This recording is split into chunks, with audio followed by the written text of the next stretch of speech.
This is your last chance. After this, there is no turning back. You take the blue pill. The story ends. You wake up in your bed and believe whatever you want. You take the red pill. You stay in Wonderland. And I show you how deep the rabbit hole goes.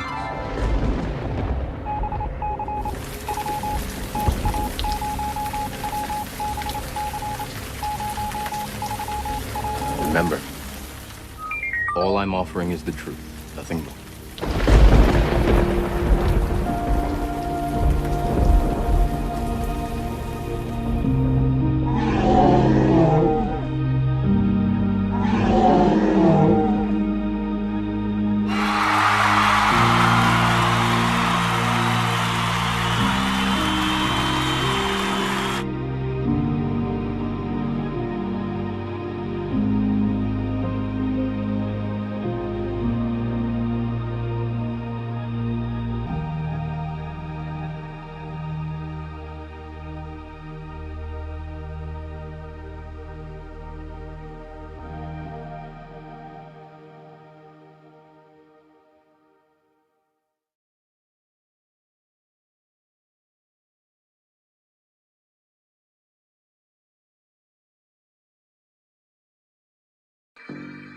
And I'm talking about the temperature. Dun-dun-dun. But you know, it the weather. I can't, when it gets like this, that's when, the weather is what's going on. It ain't really stopped snowing. It'll go real light, dusty, and then big flakes, and then dusty. They just ain't really stopped in about 3 days, 4 days. Think you're missing your calling, Noop. You're missing your calling. We're gonna sign you up for TATN weather. Oh, It's snowing man. outside. It's cold, and the weather's going down. Hey, I'm just saying. Hey, that's the only job. You could be wrong all of the time, and nobody's really mad at you. Yeah, this is true. This is true. I think baseball is another one of those things where you have to be really successful to have a job, right? 30% of the time, and you are good. Yeah, and if you could stand behind the plate and get abused by baseball and foul tips, you could bat what, 220? Oh yeah, you're right. But I was saying 30% is good. You are good. Everybody's like, oh, Hall of Fame. Yeah, 35%. Everybody's like, oh my God. 40%. You remember one season? Yeah. Was that Ted Williams? Was it? Yeah. Or was it Wade Bott? Ted Williams. Yeah. Yeah. Ted Williams. Yeah. Natural. Man, bro. So yeah, we have a great show lined up today. The Self Luv Show. This is our first time actually sitting with a minor, and this young gentleman, we came across him through the algorithm, and as we say, the algorithm is a dancer. The algorithm is a dancer. Yeah. So the algorithm, served up a video he made. It was a rap video for someone that has 12 executed, abused the power. Casey Goodson, I think it was. And so he's active. He and his family, they're active in the greater Denver, Colorado area. And, so his passion, just, it did something to me. So that's where we're at. So if you guys are in the chat today, if there are any activists, any young activists, any older activists, anyone who have children who might be interested in pursuing getting out there on the front lines like this young gentleman is, this young silverback is, we want to hear from you. So let's not be shy in that chat today. And it takes a nation. It takes how's it go? The African proverb. It takes a village. Yeah. It takes a village to raise a child. One child. Right. And one thing Self Love and our the whole show is about As well, we'll get into that. So that's yeah. So please utilize that chat, and thank you guys for being here. Thank you all so much. And need y'all to please thumbs up, thumbs up, thumbs up. Like, share, subscribe. It's of the utmost importance. We're building this off the More Growth and Development platform. And we're doing it organically, and we need your help. We have a little bit of housekeeping to take care of, and then you're going to hear about the platform I just spoke of. Listen closely. It's very important.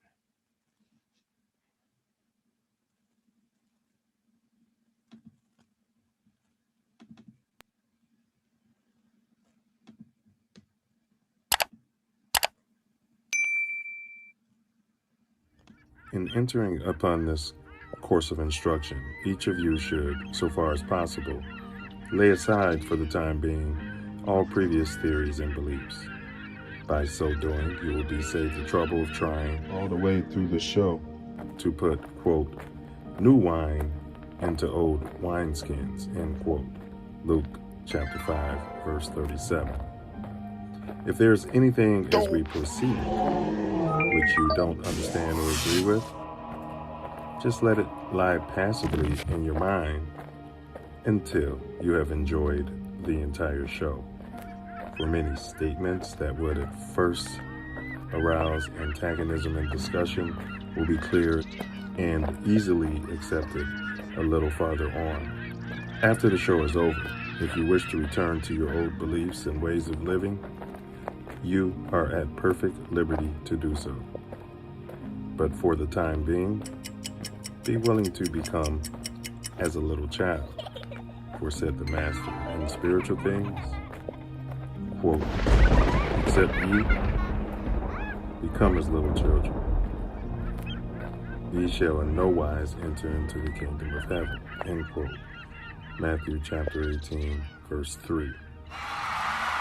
If at times there seems to be repetition, please remember, the Self Luv Show is a lesson, not a lecture.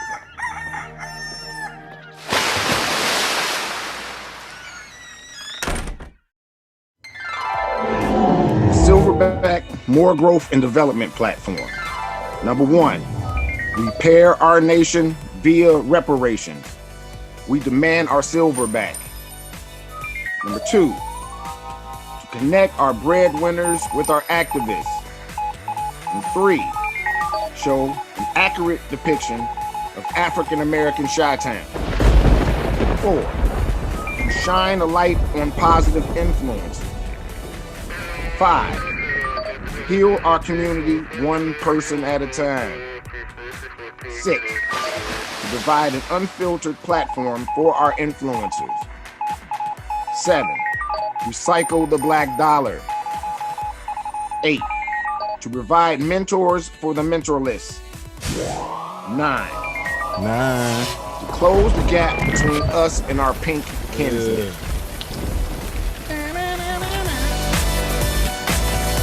Get the gap closed. Close the gap. Break bread.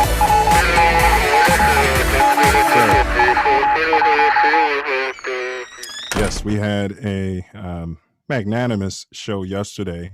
For anybody in here who didn't get a chance to check out the Tuesday edition of the Self Luv Show, this is Activist Week. So we covered the title of the video, which can be found right here on TATN, is Activists, Coons, and Chameleons, How to ID One from the Other. It was expansive. Facts. We really explored some areas that I wasn't expecting. You know, our conversation goes can take you where you didn't think it was gonna go. Absolutely. And we did, definitely touch on a lot of this Generation Z and, the the way they use like digital, things that we didn't have. They Social can media and such. Yeah. The words they use, you know what I mean? They're saying the same stuff, but the vocab is all different. You know what I mean? Yeah. Oh yeah. Yeah. But I know you heard about the case in Denver because we ran the video, I think, last week. Yeah. And so we're just going to show this again, a portion of it to the Self Love Nation. I'm not sure if this is something that Nicholas is aware of or his team. So, let's just go ahead and start that, Self. And then once they come on, we'll, talk to them about it. Turning to a very important story that you need to see. Colorado police under fire for taking a woman and 4 clearly unarmed children, the youngest just 6 years old, and holding them in custody, often at gunpoint, forcing them to lie, cuffed face down, as you see here on the ground, scared and humiliated. This was in a salon parking lot for upwards of 2 hours. There's kids. There's kids. They had guns on kids.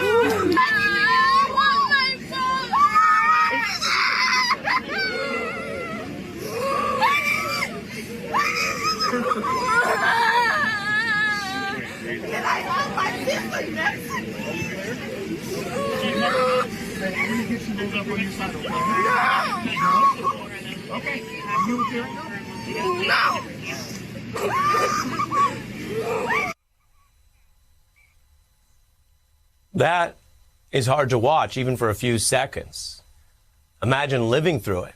That went on, as I mentioned, for upwards of 2 hours. This is America. This happens all the time. Most of the time, I'll be honest with you, it's not even on the national news.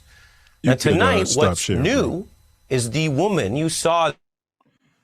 Yeah. So, Self Love and I, obviously we had already gone through this video, and you guys can check that out. So apparently, there was a vehicle alleged to be stolen, matching that description. And the woman with her, young family, they were detained for like 2 hours out there in cuffs and at gunpoint with minor children. And she had all of the proper paperwork to, to kind of say that that's her car. They didn't take the time to look at it. But what I'm excited about is some new legislation in the state, right? Where 12 can now be held. It's crazy that it's new because that's the way it used to be before they got that immunity that made them gods on earth.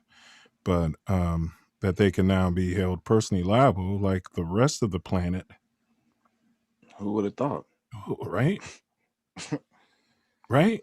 I mean, does a pilot get immunity, for being drunk or, something negligent on the job, right? Does a pilot get immunity from that? I don't think so. No. Definitely not. No. I mean, so it's definitely something that I just want to ask them about. I know that's not necessarily their lane per se, and we'll get into exactly what their lane is. So that video is just so disturbing, man. I'm glad you cut it then. Yeah, I mean, I remember you had some good things. I mean, some interesting things to say initially about it. Yeah. I know we were saying that we've come to a time where the citizens sit there and then allow 12 to do whatever it is that, right? Yeah, it's crazy, man. Now, bro, I know this was Hollywood and I wasn't living in the old Wild Wild West. I don't think those cowboys would have sat around there and let 12, carry on like that. Oh, no. They didn't respect 12 like that. I think everybody had a gun. It was legal to be on it. They didn't respect it like that. I think the respect may have been mutual. Yeah. Right. Yeah, that makes sense. Because, yeah. They have a gun too. So, yeah. A lot less disrespect. Yes. Yes, I would totally say that. But yeah, bro. I mean, I enough of the how do we say appetizers, Man, right? quench self-love nation's thirst. Facts, because they're not out here to necessarily hear our banter. So let's go ahead and start rolling the promo video, and then you know how we do, and we'll get the show, the Self Love Show, on the road, so to speak.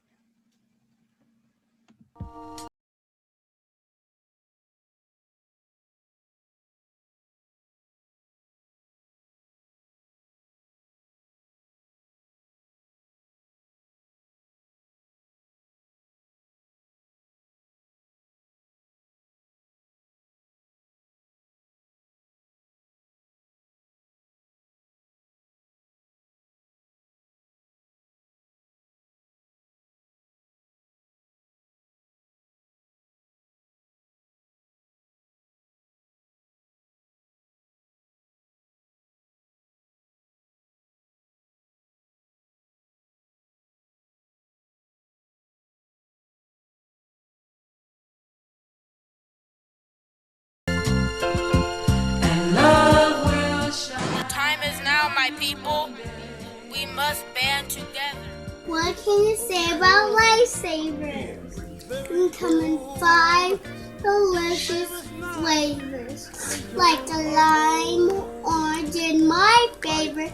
Held his ground, holding a sign that said, "Walking while black should not equal death." Police got too close. Nicholas's mom, Amberly, said it was time to move out. As soon as I seen the police move while Nick was talking is when I started gathering my family. You have citizens that Please are reduce volume, scared of self-love. you. Who are you? You are paid to.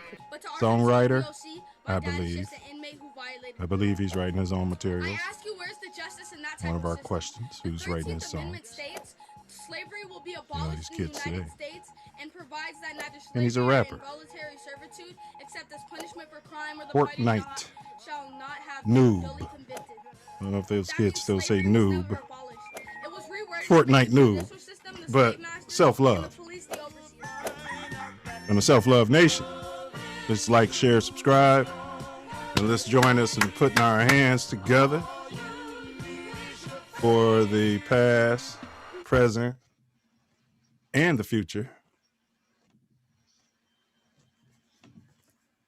Nicholas Evans and his mom, Amber. Self, can you get their cameras going, please? Yeah, I got it.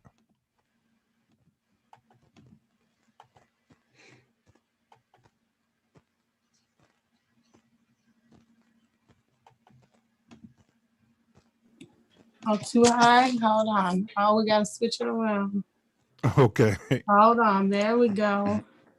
Okay. And no problem. No problem. Take your time. That's a nice There kitchen we button. go. Hey, y'all. Hi. How y'all doing? Hi, Self Love Show. Are you using your cell phone? We are, but we have a stand and we have a mic. Okay, no, it's cool. Can you turn it sideways, though? Turn it sideways. Let's see Please. if we... That way we don't have that. If you can.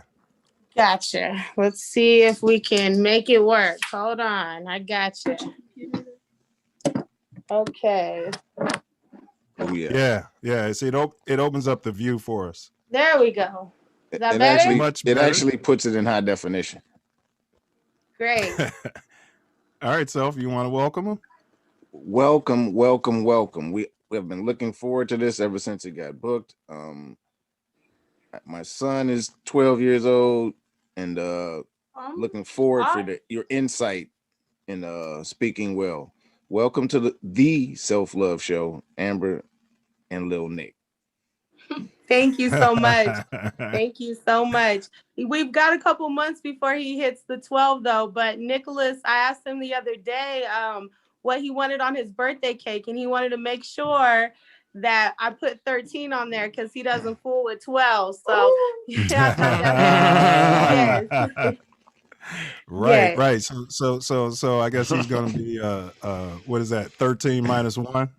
Yeah, I guess so. Yeah, That's what we're gonna do. Yeah, 13 yeah. minus 1. There we go. 13 Yes. minus 1. So before we get started, one thing we do here on the Self Love Show, we can do all of the plugs, and if there's anything we leave out, there'll be ample time for that. So for bookings moving forward, you all can contact Lil Nick's mom here, and you can reach her at amberlypoo5011 at gmail.com. So that's AMBERLYPOOH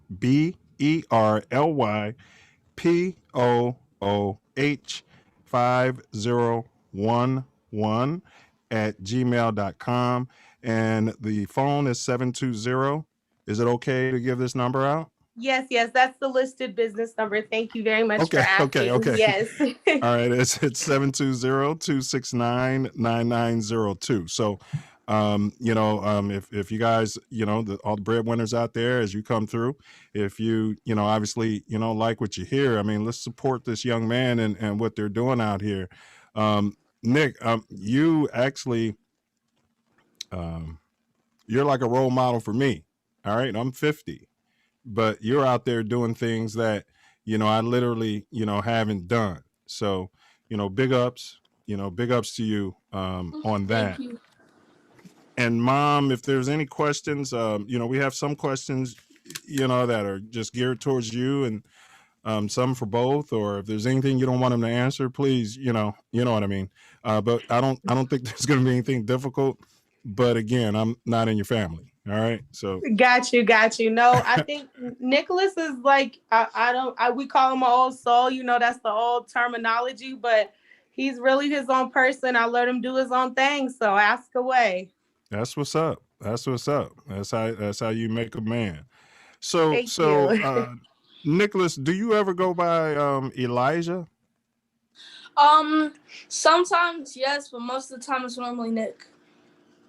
Do you know what the name means, Elijah? Elijah is a biblical name. Yeah. Yeah, his grandmother gave him that name out of the Bible. Yeah. Yeah, I found it ironic that with the Elijah McClain story, that's literally what got him moving. So, where were you born and raised, Nick? I was born in Lake Village, Arkansas, and I was raised in Centennial, Colorado.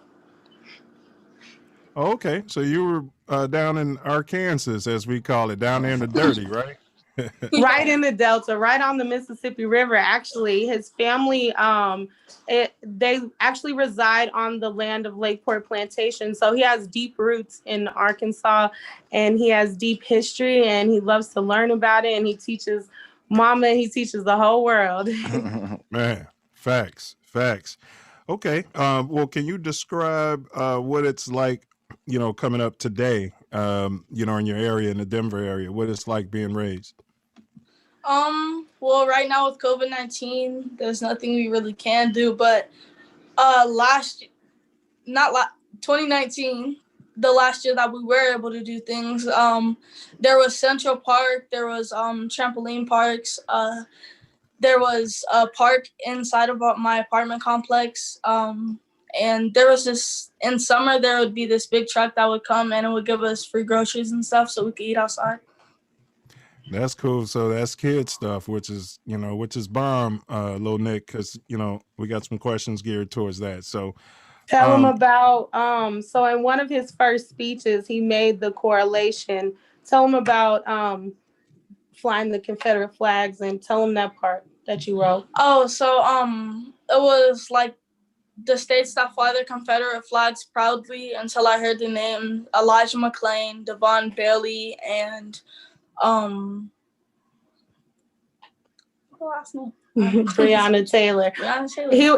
He was basically saying that we moved to Colorado for racial equality, to get away from the states that fly their Confederate flags proudly, to only find the same situations here in Colorado. And they kind of, I mean, it's just the same. Colorado just kind of wraps it in a prettier box and kind of hides it a little better. And coming from southern states, we look and we see like, whoa, this ain't really no different. Y'all just calling it different things, you know? Mm-hmm. So that was a big eye opener for my 11-year-old to see that and feel that. Because it's always going to be a worry for me every time my husband or my sons walk out the door. But for my 11-year-old to find that correlation between us moving here for that safety and then us not receiving that safety, it was a big eye opener for me. Yeah. That's something Self Love and I talk about on the show.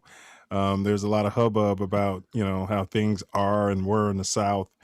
And it's just like they let the North get away, like everything was so perfect. And I'm here to tell you, Dr. Martin Luther King said Chicago was the worst place that he had ever been, as far as, where he marched and things, so. Absolutely. Yeah, it's done differently. Little Nick, what would you say to someone who says that children should not be exposed to frontline activism, such as yourself? Children should be having fun and focusing on Fortnite basketball in school. What would you say to those people? Well, I actually find the time to do those things that I do want to do that are children things. Mm-hmm. But it's more of it's more if you want to do it, because if you want to do it, you can find time. You can find time to do things like play basketball. You can find time to do things like play video games and hang out with friends. But if you're actually dedicated to doing activism, then you would have to find time yourself. What makes it important to you though? Like, cause like whenever people tell us like you're in danger or they're gonna call CPS, what do you tell them? Well, I haven't seen anybody else doing these things that are the same, because as a children, people would look at me more and pay more attention because of the things I'm saying at such a young age, and it's astonishing, rather than a 30-year-old saying the same exact things, because it wouldn't be astonishing as if an 11-year-old would be. Yes, powerful. There was a reporter that asked him the other day, was he scared for his life to be in danger? Because Nicholas led the inauguration march here in Denver, and there was some death threats of other organizers. We didn't get any, but some of the other youth organizers did. And Nicholas told the reporter that, he would rather die for something than die by the hands of police for nothing. So that's coming from 11 years old, to know that he's out here fighting for something. But on the other hand, he has a bulletproof vest on his Amazon wish list. So it's not anything that we take lightly. We've been put out of our apartment for a rally that Nicholas did at the Arapahoe County Justice Center. We were there for 9 years. Wow. Like there's jobs that I've been looked over for. Nicholas has had like hate chat group chats on Snapchat. Like it's real. It's not something we take lightly. No. But on this same instance, my child could be walking down the street and be murdered for walking while Black. So I don't know how to answer those things without telling you that either way, my baby's in danger. So I might as well stand beside him and fight. Exactly. That's what Self Love, because Self Love and I, we've had this discussion, and we honestly, it's mind blowing. I'm not a parent. I'm married, but I'm not a parent. But Self Love is, and it's been a, obviously, if you've had these conversations, a philosophical, conversation, and I'm with it, and Self Love is with it. But we'll get there. But Little Nick, excluding Nicholas Elijah Evans, whom do you most attribute for your current positioning for success? What?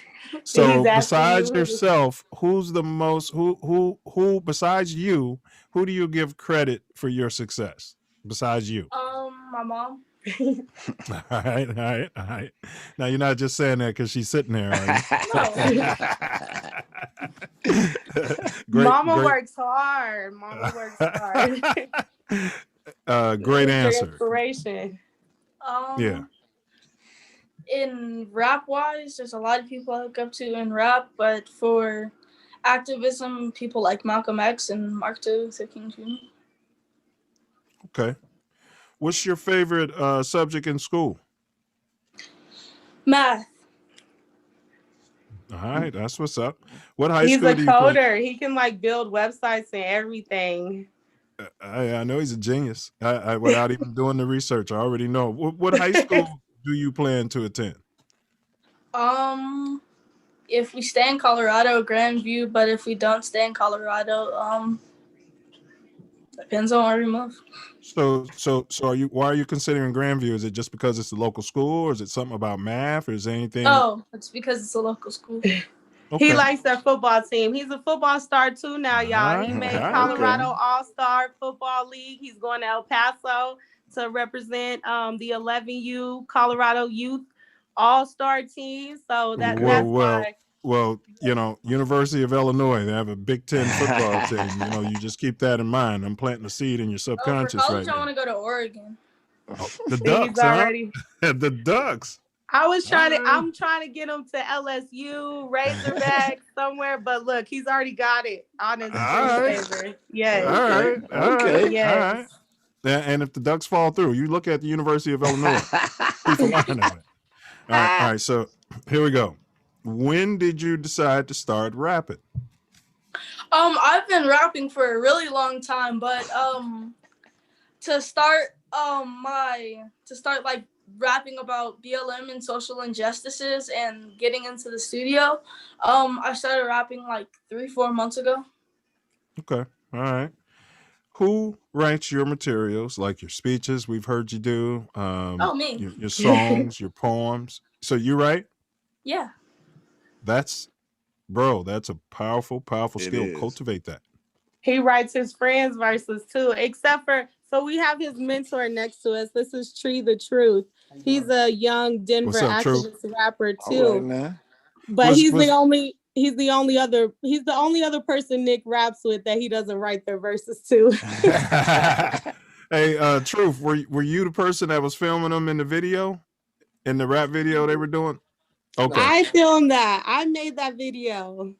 I saw you in one, but there was a guy. I thought, that was. Okay, yeah. So that video hasn't came out yet. Okay. So that video was done by a youth documentary team that is they're from all over Colorado and universities that came out, and they're doing a documentary about Nick actually, and they did that video for Nick to bring awareness to Jesse Cedillo. Jesse Cedillo is a 20-year-old Pueblo, Colorado kid who was murdered by the police, and we are seeking for a grand jury investigation. There has been no arrest made. The officer who took Jesse's life was just listed as a victim and not as a murderer.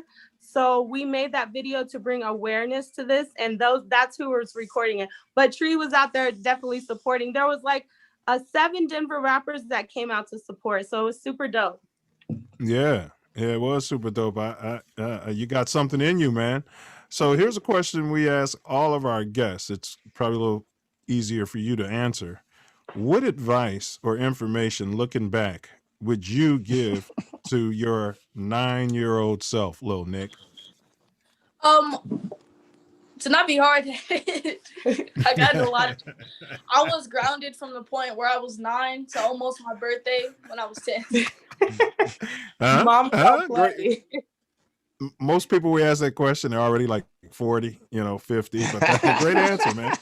And I think if I look back on myself, right, when I was 9, I would say the same thing, Lil Nick. Don't be hard-headed, man. Good answer. All right. Where did the spark to pursue the activism, where did that come from?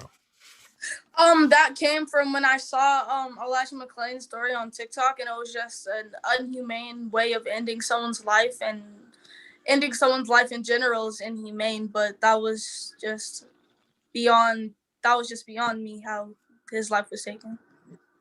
Okay. And I know you mentioned Malcolm X, maybe MLK as some role models. Any role models that you have now?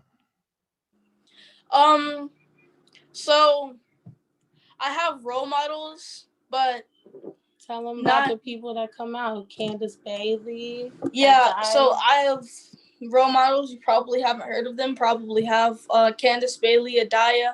Those are some people that support me a lot on my journey to being like Malcolm X or being like Martin Luther King. Brother Jeff. But motivations are like my great grandfather. That's dope.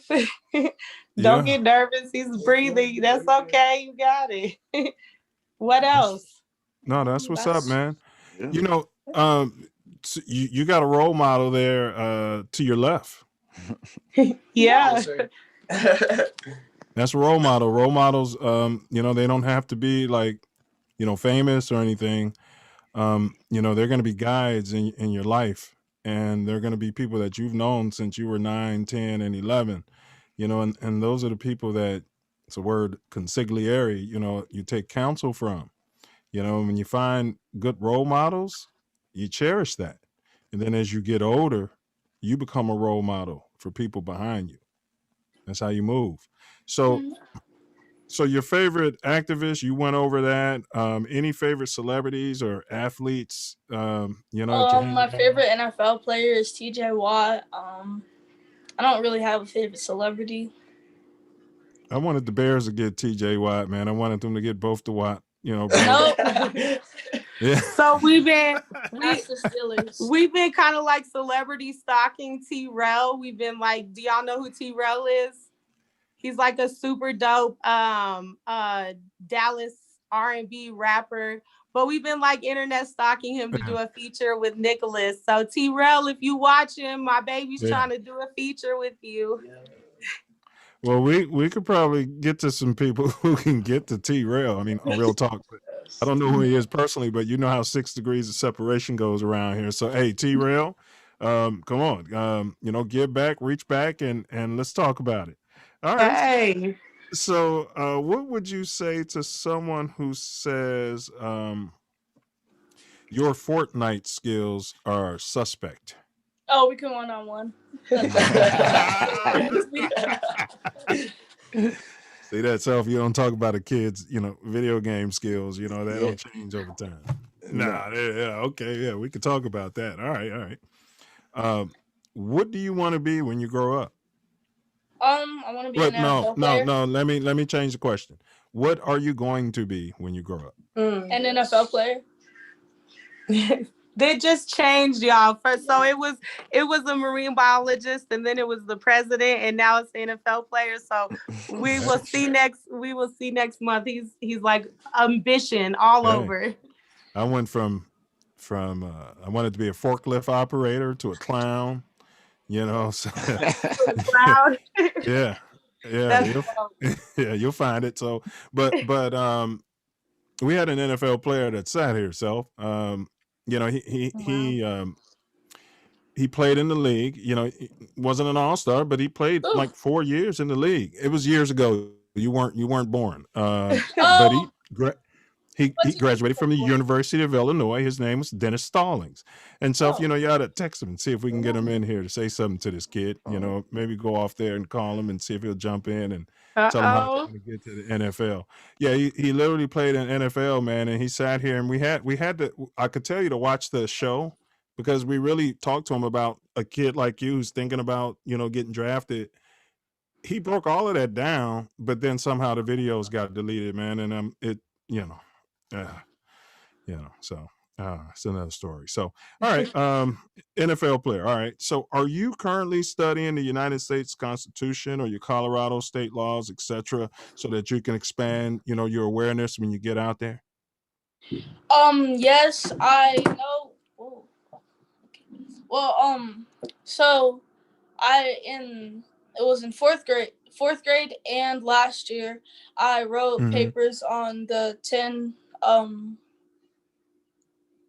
what are they called? The Constitution, the amendments. Yes. But tell them about the 13th the Bill of Amendment. Rights. The Bill of Rights. Bill of Rights. Yes. Yeah. Tell them about the 13th Amendment that you've been lobbying to abolish in all 50 states. The 13th Amendment is neither slavery nor involuntary servitude except for punishment as a crime, that's what the one word "except," which makes it because in prison people are still in chain gangs and picking soybeans out of fields. Wow. So accept is punishment for a crime is what's wrong. He can touch on qualified immunity too. He's been lobbying to end qualified immunity in all 50 states as well, and he has also been lobbying to increase the time for sexual offenders, because most nonviolent drug offenders are getting 3 times more time than sexual and violent offenders. So tell me about qualified immunity. Qualified immunity only applies to suits against government officials as individuals, not suits against the government for damages caused by official actions. Although qualified immunity frequently appears in cases involving police officers, it also applies to more of the other executive branch officials. Yeah, well, while we're right here talking qualified immunity, that's something Tory wordsmiths, all over. Our fraternity, we do our thing. We did a letter here, in Illinois. I'm in Cali, and Tory's in Chicago, but we did a letter and about it, and we listed qualified immunity as something that's just awful. Now we ran a video. What's that, Self? Said it's got to be eliminated. Gotta be. Yes. Yeah, but we did you see the video that we ran? I don't know if you guys saw it, about the case in Colorado where the family was pulled over and the kids were. Did you see that? Yes, we lived about 5 minutes away from there, and we do know that a suit has been filed. But the problem with that is we're tired of being paid off. Like, when is it going to change? When is it going to change? Like, the money is. I mean, it helps. We're all poor here. I mean, most of us are. There's only a few 3% that ain't. But when is it going to change? And that's what happens when we don't change laws and we just move on with our day. Is it has to change, because qualified immunity exists in all of Colorado except for 3 counties. You have to break it down county by county. It's not just some state by state. Wow. A lot of people don't know. And also, a lot of our elected officials have qualified immunity as well. It goes further than police officers. I work as a CNA, and if I let something happen to my patient, or if I did something to my patient, I would lose my children. I would lose my life, everything. License. Right. I've been bit on. I've been stabbed with a fork. I've been punched. I've been spit on. All kinds of poop wiped all over my face. And I've never snapped and hurt somebody. So that's one of the analogies that I try to use when I'm trying to explain to other people, because for some reason people still don't get it. But that's one of the analogies I try to use, because as human beings, we know better than to kill each other.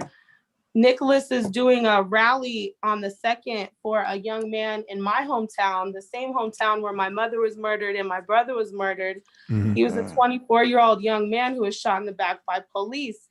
His name is Zontorius Johnson.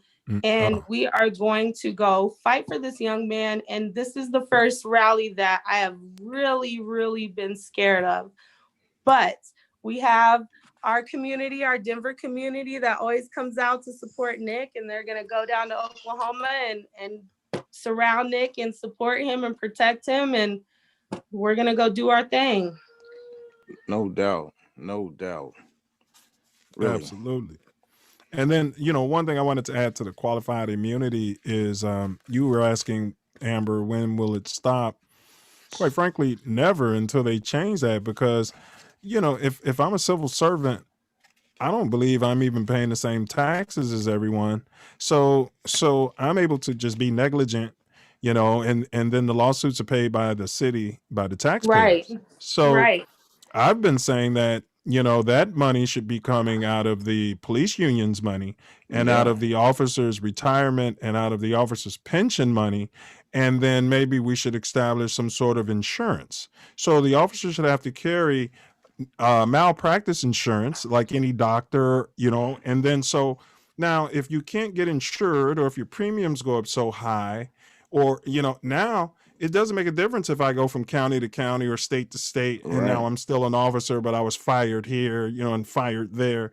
No, if I can't get insured like any other doctor, any other professional, there's ways to put pressure on them, and it's usually in the pocket. And it's never going to change until, because we're paying for it. So a rogue officer, and we're not against police. Self Love and I will tell you that we're against tyranny. That's police. Yeah. Yes. There's no way that I would walk the halls with a CNA that was abusing a resident. Correct. There's no way. So, and we just saw on the media an officer take his life because he could not deal with this anymore. I don't know if y'all saw the video. I saw of the it. Yeah. So we know that there's good police officers. Yeah. There's been police officers that have come up to my son when he's speaking, and they will say, I've never seen it like that. I never had that perspective. I've never lived that life, so I didn't know. And thank you for telling me. So there is a lot of room for work and conversation and all that, but there's got to be boundaries set for the people that have always controlled power and have always knocked down any initiative to move forward. We've got to take those factors out. They got to go. It's just like treason. Like you're really a terrorist to us, like, because you're against our people, you're against us. So and I hate to echo the sentiments of a racist, but some of my friends are policemen. You know what I mean? I hate to say that, but I actually grew up with a couple of policemen, and you know what I mean? Right. It's tough. So I'll try to tell people, no, they're not all horrible. They're not all horrible. And people are like, no, they're all horrible. And it's tough. It's tough. It's a tough job.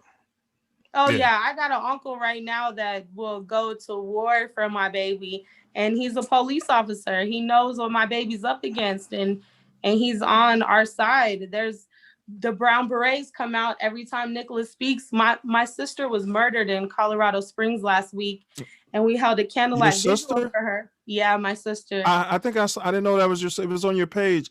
Rest in peace. I'm sorry for your loss. Condolences. Sorry. Thank you. She's a Black woman. Black women are the most unprotected in this country. There is no media coverage. There's no arrest been made. There's no noise being making. But I'm gonna let my sister's children get a little bit of peace, and then I'm gonna go fed. Man, we interviewed Raj. I don't know if you know him, Ernest from What's Happening, the old school show What's Happening. Yeah. He sat here and he was, echoing your sentiment about that violence to women, and to the point where Self Love and I decided to add it, to our platform. At the beginning. That's dope. That's dope. Because nobody's talking about it.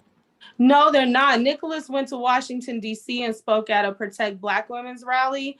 And his speech was kind of mind-blowing because I didn't know, 157 unsolved murders a day of Black and brown women. Oh my There's God. just so many statistics. Over-sentenced by 30%.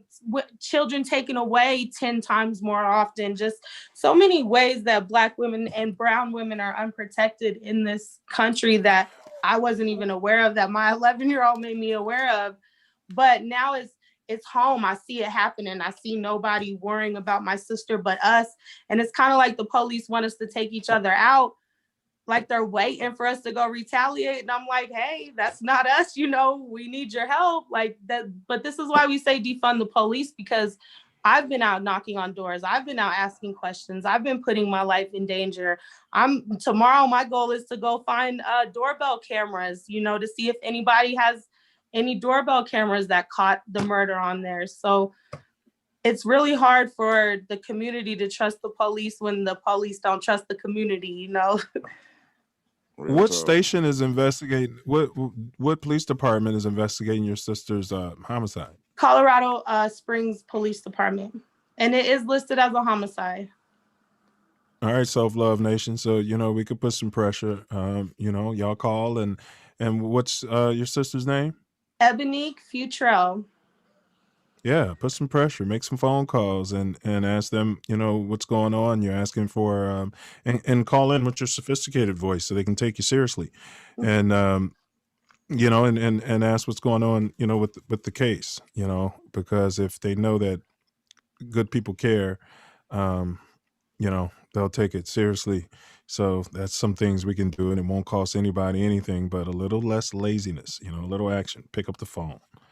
I'm glad Little you Nick. touched on that. Nick puts campaigns out all the time. He has a campaign out for Tamika Drummer. She is a Black woman who has life for cannabis in Mississippi. So y'all can go on his page and call up Mississippi Governor for Tamika. He does a lot of call of actions for Lance Glore. There's one for who else you got? Orlando Fields. Yep. Yeah. All right. Well, Nick, we're going to get there. We're going to get to all that you do. But I want to ask you, what would you like to say to law enforcement? That you're paid to protect and serve, and you end up killing us. And like, not all police are bad, and not all of them are racist. But the good cops that are sitting around and letting the bad cops do it, they still are at fault too, if they're not saying anything or stepping up and doing anything. Yeah, Self Love and I, we say silence is violence, and that's what we mean. So definitely. So, how does being a child, it's hard calling you a kid because you have that wisdom, but how does being a child affect what you're doing out here? You think it's positive or negative? It's positive in a way and also negative in a way, because me being a child, I get a lot of hate for being a child and doing this. My mom gets a lot of hate for being a child and doing this. My family in general does. Yeah. And also school and homework. But then the good thing about being a kid is people will pay attention more to a kid rather than they would an adult. Also that school has not been informing me about Black Lives Matter, but it's informing me about how to output my words and how to receive bigger words and just upping my vocabulary in general.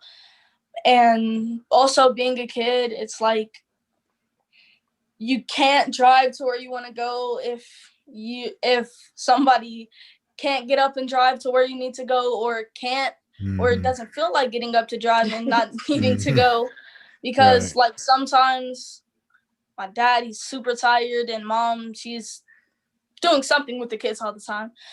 Yeah. So as a kid, I can't get up and drive to where I need to go, and I can't do things like that. So that makes it hard. All right, well, it's a great answer. Great answer. Biggest mistakes you see? Well, I would ask biggest mistakes that you see from other child activists. But have you seen any other activists your age? I mean, is there a community as you guys? Not my age, but like some 15, 16-year-olds. What? Critiques. I mean, if you don't see any. What about whenever you were saying you didn't want to be put in a box? Oh, so being put, so it's like people limiting me to what they think I can do rather than what they know I can do, without knowing what I can do and without personally seeing what I can do. Mm-hmm. Making assumptions, because you're young, just making an assumption. Okay. Or he was also referring to he's scared that people will always see him as an activist, so he won't get to like make mistakes in life. Yeah, it does put a spotlight on you, little man, and we're going to talk about that. You're built for it, and you'll get there. One thing I say is, as long as you're doing it for the right reasons, as long as you're doing it for the right reasons and you're following, that inner voice, you're going to be fine. That's when you have the protection of your ancestors, right? When you start straying off the path and doing it for other reasons, for fame, money, or whatever it is, even rapping, even football, even playing in the NFL. If your goal is to do it for fame or any other reason besides the love for the craft, you won't make it.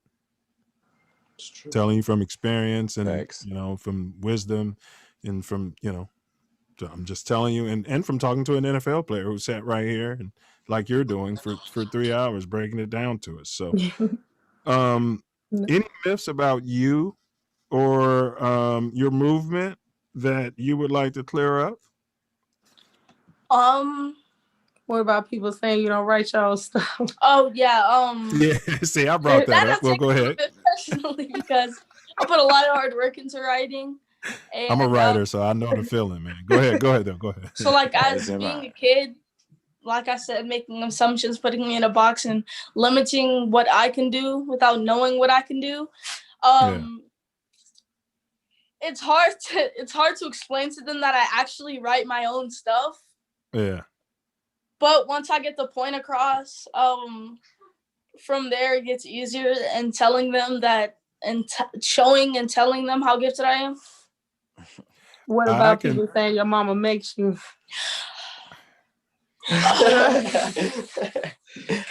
That we got like a whole bunch at the beginning. Mm-hmm. Like, so in the beginning, from the beginning of, so the summertime of 2020 to around when school started back, where people were talking about calling CPS on my mom for putting me in danger, making me do this. And it's really like, I don't want people to say that, because why would my mom be making me do this, knowing that I could be, that I'm in danger every single time I walk in front of people, every single time I'm in the crowd, every single time I could even get caught in the crossfire of a gas tank. I could suffocate in the gas. I could get caught in the crossfire of a rubber bullet, and I could get hit with a rubber bullet and potentially die.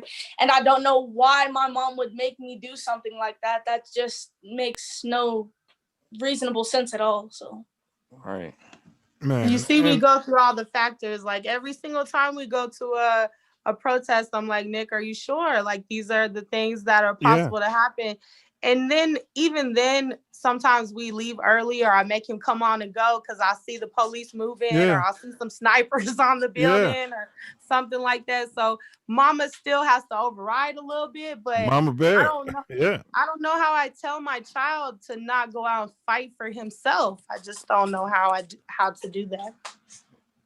Yeah, and I appreciate that clarification, Low Man, and also Amber. Because that, I guess that's a natural question, from parents. I would say I see kids, not necessarily his age, but just a couple years older, rapping about nonsense, in my opinion. And no one's threatening, calling CPS and right. Yeah, but you have a someone with the potential to change the world out there, and and they want to start peppering negativisms towards them. So Low Man, just brush it off, right? Keep your eyes on what you're doing. Just brush it off and keep your eyes on what you're doing. Let me tell y'all, his first YouTube video, I was commenting back on every daggone comment. I was like, hold up, that's my baby. You can't talk about him like that. And finally, he went on the radio show here in Denver. The radio host was like, I seen you comment. You got to stop that. He was like, you going to spend all your time. So I don't even look no more, y'all. I don't even look. Right. It's not important. If they ain't talking about you, you know what I mean? Anytime you got some haters or whatever, they say you're doing something right. And you always know that you can't please everybody. You know what I mean? So you got to live inside of you and make sure that you get what you want out. And it's very important because you're a very powerful being. Just keep growing. Facts. What advice would you have to an 11-year-old that's thinking about getting out there on the front lines like you, man? I would tell them to do it if they really want to do it, not do it because they see other people doing it. Because I didn't start rapping because I saw other people blowing up off of it, because I saw people having fun with it. I did it because I wanted to do it, and I've been doing it because I want to do it. So if they just want to do it to, like you said, to get famous or to get money or to just be like somebody else, I would advise them to not do it, because if you don't have the heart or the grit and grind to do what this is and to push for what this is, I advise you not to do it. Man. Tell them what you do with your money. Y'all listen to what my baby does with. So we ain't paid now, yeah. We just get a little bit of sponsors here and there, but y'all tell them what you do with your money. The struggle's Okay, real. So the first time I ever got money from a protest was in Pueblo, and I got $20. And I gave the money to my mom for gas money, and then my first large sum of money was like a month or two ago, and I got $250. I split it with my group, and I ended up investing my money into studio time. Hey, self-love, Tori, you should like that, huh? Oh yeah. Well, I got a question that I didn't write down. All right, so let's just say, God or whatever you believe in, right, is sitting right across that table there from you and puts a microphone there in front of you and NFL football and says, because this is how life is. This is truly how life is. It's going to be a lot of work, but this is truly how life is, and says choose. What is it that, you want to do? And you can do both, but what is it that you want to do? Because that's happiness. Happiness is doing what you love and making money off of it. So which one do you love the most? I would play NFL. All right. You can use your NFL platform for your people, though. Kind of how I use my speaking platform to branch off into music to have a start with my music. Because I got a really big platform off of speaking. And I wrote my first song, and my mom, she didn't know that I could rap. So I showed her my first song, and then she ended up getting studio time from QB. What's his full name? I don't know. Oh, dang it. Well, yeah, that was my first ever studio time, and then I got. Yeah, you don't want to be giving out a lot of government names as you move through the rap industry. If they tell you QB, just roll with QB. Go ahead. Especially live. But go ahead. That was my first studio time, and then I used my speaking platform to branch off and start off with a little booster for my rapping. So you could use that to help your people. So I could get my rap out, and my rap it could really inspire a lot of people. And like I said, if my music inspires you to do music and you actually have the heart to do the music, then be my guest and get in the studio with me if you want to. But if you can't put in 3 hours of work to a song, 6 hours of work to a song, and be practicing that song day and night, or you can't be going over a speech in your head over and over, or you can't be ready to get up and put your life on the line to be able to go fight for your people, so your kid's life isn't on the line when they step out the door, don't do it. Yeah. Don't make me cry, y'all. Or just do it as a hobby, or it's just a hobby, and it's okay. It's okay to be doing something as a hobby, but it's not your mission in life if everything in what you just said you're not doing. Yep. Tell me you wrote something. I wrote something if you guys want to hear it. Yes, and we're gonna go off cam. So we have. Is this a premiere exclusive? Has anyone heard it? Yes, people have heard this one before. Well, it's not recorded. No, we did it at a small protest, so this will be the first time the public has heard it. Yes. All right. Well, yes. Right. Let's hear it. All right, Self Love Nation. I wrote this poem last week for an event that was focused on explaining how the 14th Amendment is not being upheld in America because the 13th Amendment never abolished slavery. You see, here in America, we make up approximately 5% of the world's population, but we make up over 25% of the world's prison population. We are here asking our country to hear our cries to defund the police. But I want to explain exactly what that means to those who have the privilege of police protecting them. You see, minorities make up a big portion of this country. Poor minorities and poor white people make up most of this country. Most minorities and poor white folks never call the police to help them because we know us or a loved one might die or go to jail from us calling for help. So for the ones that think defunding the police means that you will not be able to call them for help, please understand that we have never been able to call them for help. I think defund the police has you confused. So let me change the words so you can understand. Defund means we stop overfunding the necessities that our police officers need to investigate and prevent crimes. This does not mean take away our police system. It means we take away the extra billions of dollars we used to overfund them and put it into places like first respond crisis teams that can assist before the police are called out. We live in a system where $3.2 million can be spent on a sting operation to catch a drug dealer, but less than $1,000 investing a child rape case. That is what we mean by defund the police.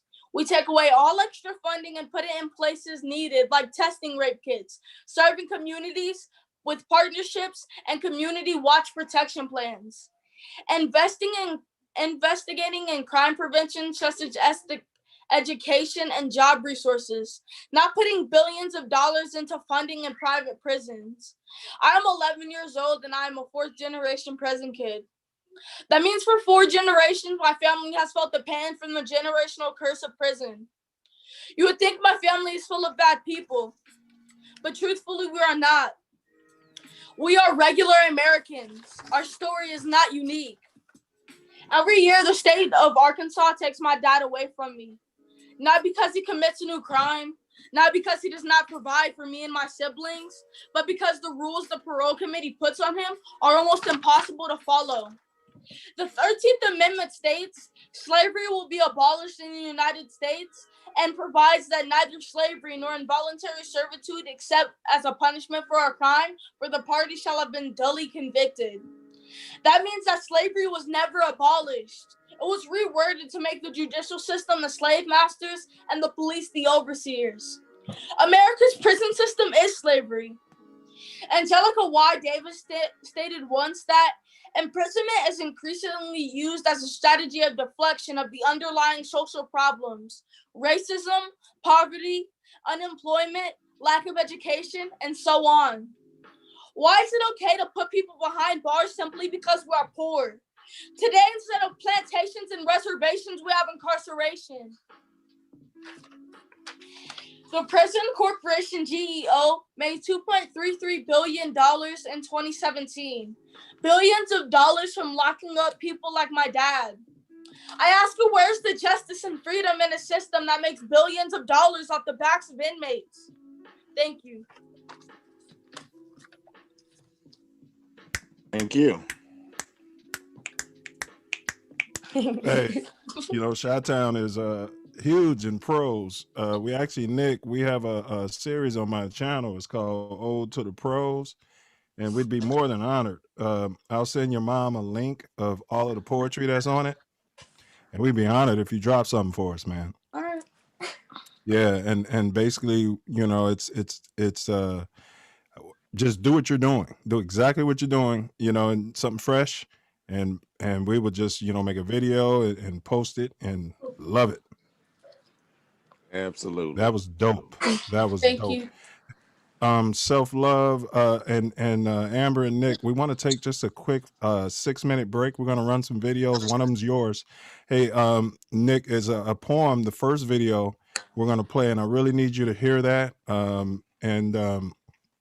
Self, if you can give them the title of it, and then, you know, kind of lay your head on that one, right? Take that with you for life if you haven't heard it already. It's called If, and it's Rudyard Kipling.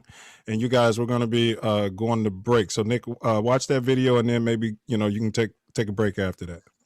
Mm-hmm.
Silence is violence, and evil's greatest ally.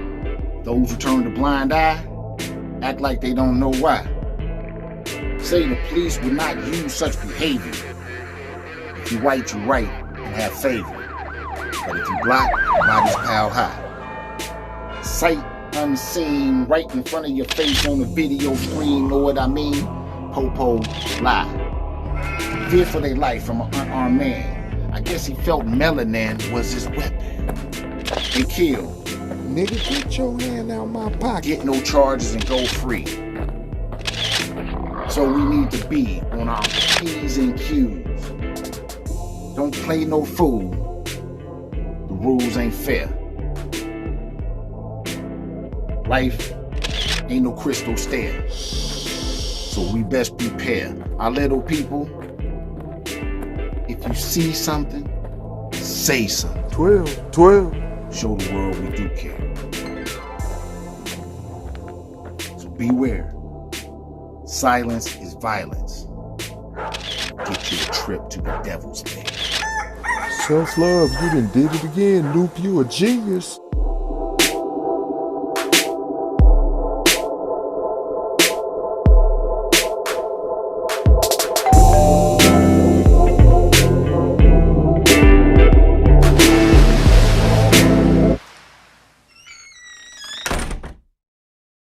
Attention everyone, introducing Sayrica Africa's all-new cell phone touchscreen crossbag. This bag enables you to be able to talk, text, and email without coming fully in contact with the screen, making it coronavirus safe. This bag makes your phone easily accessible, being around your neck, which means no more misplacing your phone. This crossbag also protects your phone from any fall damage, so no more money spent to fix screens. The bag is also waterproof too, which means no more water damage. This bag also has compartments to store items such as cards and IDs. These are easily accessible as well as the phone.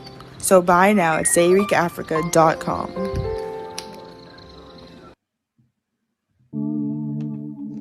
Welcome back to the Self Love Show. We got a great show going for y'all. Great show. We have our guest, Nicholas Elijah Evans, and his mom. And here he's breaking it down and explaining. And so when his you're life. finished, bro, run his video, and then but go ahead and do your thing, and then we're gonna run that next video. I forgot to tell you that, and then we'll you know what I'm saying. So go ahead and do your thing, and then we're gonna run that video, and then I'll come back. Yeah, please share far and wide, subscribe, thumbs up. Let's get this message out to the Self-Love Nation and the spread and grow the nation. I'm excited. I want to thank him for being here. And let me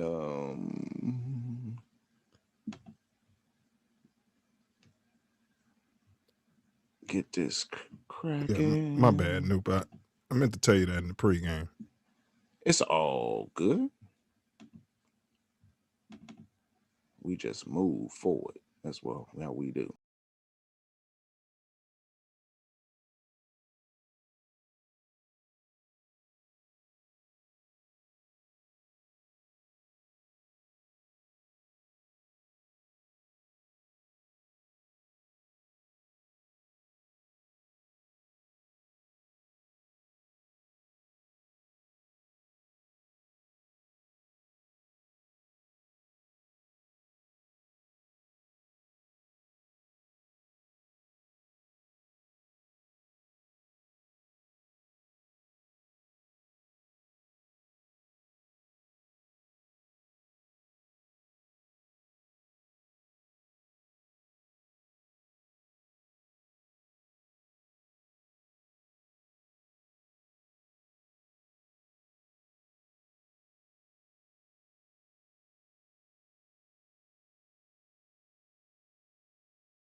All right, so we got Big Nick, South Florida, in the building.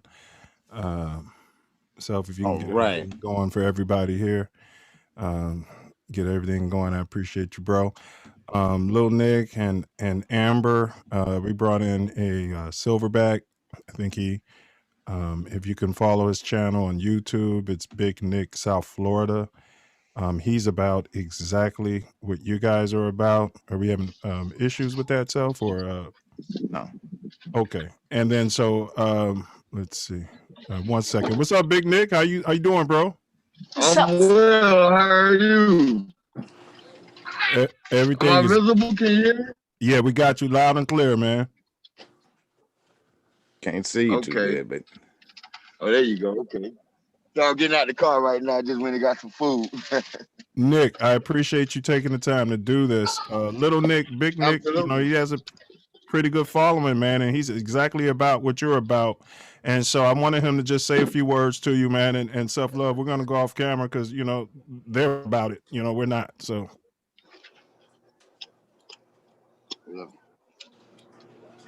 go ahead, Big Nick. How you doing, my brother? Good. How are you? I'm doing absolutely wonderful. Tell me about yourself. Well, I'm 11. I rap about racial injustices. I do spoken word and I do speeches. Oh, cool. And Awesome. yourself? I'm a civil rights activist. My main goal is to teach young brothers like yourself all about their constitutional rights and to let you know that besides anything else in this world, the one thing that you have is that you're an American. And by being an American, you get all sorts of rights and things that enable you to be free in this country. And it's very important that you know those rights are. So that's my job. That's what I do. That's really cool. That's really dope. A lot of people don't understand how you can be railroaded by not knowing your rights. 100%. And Lil Nick, if you have any questions for him or anything, man, you know, have at it as well. No pressure, Lil Nick. No pressure. Ask him how we can help you try to get the 13th Amendment abolished. So I have a very, very important question, and it's how could you help me and us abolish the 13th Amendment? Abolish which one? The 13th one. Abolish the 13th Amendment? Well, anytime you want to, first of all, give me 1 second to turn on my light. I'm sorry. I just came in from getting something to eat. So give me a second here. That's okay. Okay. All right. I got to let you know, when you're talking about Constitution amendments, that's hard work. They're not, it's very rare to get an amendment either abolished or repealed. So the best advice that I would give you is to start a ground roots effort, meaning you get like-minded people like yourself, you discuss the downfall of the 13th Amendment, and you guys start having discussions, and you start talking to other people, and you start getting petitions, and you start sending them to your congressmen, you send it to your senators, and you just got to stay vigilant like that. But I have to tell you, it's my responsibility to let you know that amendments, adding or subtracting from the Constitution, is very hard to do. But it doesn't mean it can't be done. It just takes a lot of work. And it's going to start from the bottom. It's going to start from the ground roots. It's going to start right there in your neighborhood. That's where it starts. Nicholas advocates for a young man named Orlando Fields. He was a 15-year-old who was convicted of murder when the witnesses say that he did not commit this crime. Nicholas is an advocate of giving youth their rights as well. But my question is, how do I get a younger person like Nicholas to be taken seriously? Because he has a lot of great ideas. He has a lot of things that he wants to move forward, but it's hard to get them to listen to a child. Okay, well, the largest information platform in the world. Do you know what that is, Nicholas? Google, the network. Google. Absolutely. Do you know what the second largest informational platform in the world is? Either Safari, Bing, or Yahoo. No, it's YouTube. YouTube is a visual Google, right? It's visual Google. Anything you want to look up on Google, 9 times out of 10 is there on YouTube as well, all right? Now, the reason I'm telling you that about YouTube is because the only cost that you need to operate on YouTube is what you guys already have, a cell phone. So you put your information and you put your dedication and you come up with a concept that you can apply to YouTube, and then you start promoting your channel and you start putting in the work and you let them know you're serious, and then you work with people like me who can help direct more traffic to your channel, and you start learning about the things that interest you, and you get deep into those, and you start applying that to what you want to do, and people will have no choice but to take you serious. It doesn't matter, your age doesn't matter. It's your dedication, it's your work, and once you get those two together, people won't have any choice but to acknowledge you. Thank you. Thank you. Well, from a fellow freedom fighter, we appreciate your service. Well, I thank you guys for even doing what you're doing. Any type of community involvement, any time of civil activism is greatly needed in this country. And I want you to know, Nicholas, you have my name. You have my name. We both have the same name. We're both Nicholas. All right. So what I want to part in you is there's only one thing in the entire world that'll be a failure. Do you know what that is? Dedication. That'll be a failure. No. What will be a failure? The only thing in the world that'll be failure is a try. If you don't try, you're going to fail 100% of the time. All right? So remember that. You have to try. If you don't want to fail, you have to try. Yes, sir. You understand that? Okay. Now, here's what I want you to do before you go any further. I'm going to give you a homework assignment, and you're going to get in contact with these silverbacks right here, and they're going to let me know if you did it. Hold on, Lil Nick, do you need a pen? Hold on 1 second. Excuse me, sir. Lil Nick, do you need a pen and pad, or you got this? I got you. I'm mama's prepared. There you go. All right, hey, so Lil Nick, you got to be prepared, man, because seriously, he's giving you some serious knowledge, man, and he's a great contact, and God moved me to connect you cats, man, just like Elijah moved you to get out there. Your middle name is Elijah. We've been, working with Big Nick. God moved me to contact Big Nick before I even knew about Little Nick, and then here we are together. So just go ahead and listen to this brother, and this is the Spirit talking. These are the 4 amendments. I'm only going to give you 4 because there's 5 that I really want you to know, but there's only 4 that's important to me. The reason I'm giving you 4 because the other one is the Second Amendment. That's the right to bear arms. I will absolutely support and help defend anybody's right to choose to bear arms because that is in our Constitution, but I don't like guns myself. So I'm not a big gun guy, right? So the ones that I want you to learn is the First Amendment, right? The Third Amendment, the Fourth Amendment, and the Fifth Amendment. When you learn those amendments,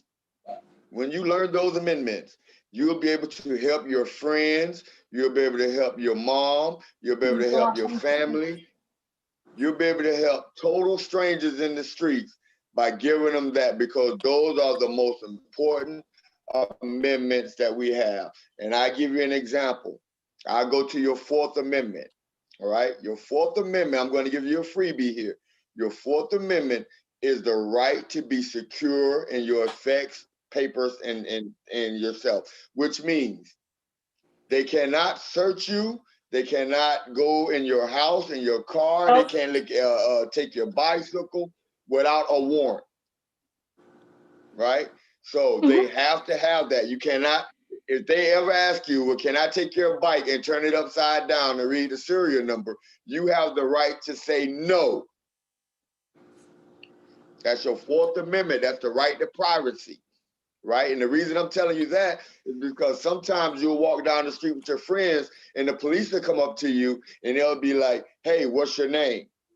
You don't have to give them your name because in America, you have the right to remain private. Okay, you understand? Mm-hmm. So I need you to understand the first, the third, the fourth. Matter of fact, just do all 5 of them. Mm-hmm. The second one in there too. All right. But those are the ones that's going to keep you and your friends safe when dealing with law enforcement. Do you ever watch any cop shows and police shows? Yeah, sometimes. You tell him your dad watches You it. know, when the police, his dad when watches cops, them all the time. Cars, fake ghosts. Well, everybody knows this. Everybody knows this. When the cops arrest the bad guy on TV, what is the first thing the cops say to the bad guy? Search him. No, you have the right to remain silent. That's the Fifth Amendment. Your Miranda right, yeah. But now it's more than just the Miranda rights. That's your natural rights. See, Miranda rights was, Miranda is not your rights, right? Miranda is a law that says that you must be informed of that right. Oh, okay. That's what that is, right? Miranda was a person that sued. There was a law. It was a case. That's a case right there, okay? That's so you have to know what that right is. That right is the right to remain silent, and it also includes another part to it. You have the right to an attorney. There you go. Yes. So those 5 rights right there are the most important rights that you will come across when dealing with law enforcement every single day. Mm-hmm. Okay? And don't be afraid to question them. Don't be afraid to say, I don't answer questions. Don't be afraid to record them. You can pull out your cell phone. If they say, hey, put that down, you say, no, this is my right to record you. I have a right to do that. And you make sure that is on camera. So if they take your camera or if they stop you from doing that, now they're violating your rights. Now you can take that police officer into federal court and you can sue them and make changes that way. See, we have to know this information. That's the only way we're going to stop the bully is by bullying the bully. Well, Big Nick, let me ask you a question. And I hate to put you on the spot right here on live Self Luv Show, but you sound like you could be a good tool or consigliere potentially for Lil Nick. So I don't want to just give out your information, but if he needed something, could he reach out maybe to me and then, you know, I could reach out to you or can I give him your info and he can reach you directly or anything like that? Lil Nick, absolutely. You can give him my number anytime you need some advice or you want to know something. Just give me a text. I'm really busy, so I'll say I'll give me a text because they give me a text because I might be doing something and I can answer the phone. So just give me a text and say, "Hey Nick, it's Lil Nick. Can you talk?" Or you can ask the question over the text. But anytime you want to, buddy. Yeah, and he's got almost 200,000 followers. Thank you. Thank you. I'm gonna start. Where are you? Where are you? What city and state? Denver, Colorado. I'm gonna start traveling. I actually have friends out in Colorado. I'm gonna start traveling with my activism very soon. And if I make it out to Denver, Colorado, if it's okay with Mom, I'd love for you to go out and see what I do. Man, yes. We would love for you to come and check Nick out too. He's holding a protest in Lawton, Oklahoma on March the 2nd. He holds a lot of his own protests. We would love for you to come out and watch him as well. We would be honored to come see you. That would be so amazing. Man. That's awesome. And I'm gonna tell you this: do not let them people tell you need a permit to protest. See, yes, we were almost scared to do our inauguration march because we were threatened by that. But I told him we have a right to peacefully assemble. Right. Man. The only time you would need a permit if you're going to infringe on public property, say if you're going to march down the middle of the road, that's stopping other people from using that road. So you have to get a permit in order for them to block it off. But if you at the park and all y'all want to gather at the park and have y'all signs and protest, you do not need a permit for that. Mm-hmm. Thank you. Okay. And Lil Nick, maybe one more thing I want to give you. one more piece of advice I want to give him. One more. Oh, no, not advice. I want to ask you, what is it that you want to be, young man, when you become an adult and this world becomes yours? What is it that you want to be? I'm gonna be in the NFL. You want to be in the NFL? Okay. Everybody in the NFL have one thing in common. One thing in common. Do you know what that is? Dedication. Dedication? Nope. See that? That's why I'm telling you this way. You got to change your mind frame on thinking sometimes. The one thing everybody in NFL have in common is each and every one of them have a high school diploma. Yeah. Hey. There's no one in the NFL without a high school diploma. There now, you go. That's not enough to get you in the NFL because you got to go to college in order to go to the NFL. Here's the kicker with that. You can't just get D's in school and think you're going to go to a college because then people are not going to allow you to bring their GPA down because of your bad grades. Flesh. So you can graduate, you can be the best football player in the world, but if you can't get in college, it doesn't mean anything. Flesh. That's right. So remember that. That's very important. Hey, and Lil Nick, when Big Nick comes to town, maybe you can get him on your channel too, man. You know, and maybe you can be on his channel. Absolutely. Right. Absolutely.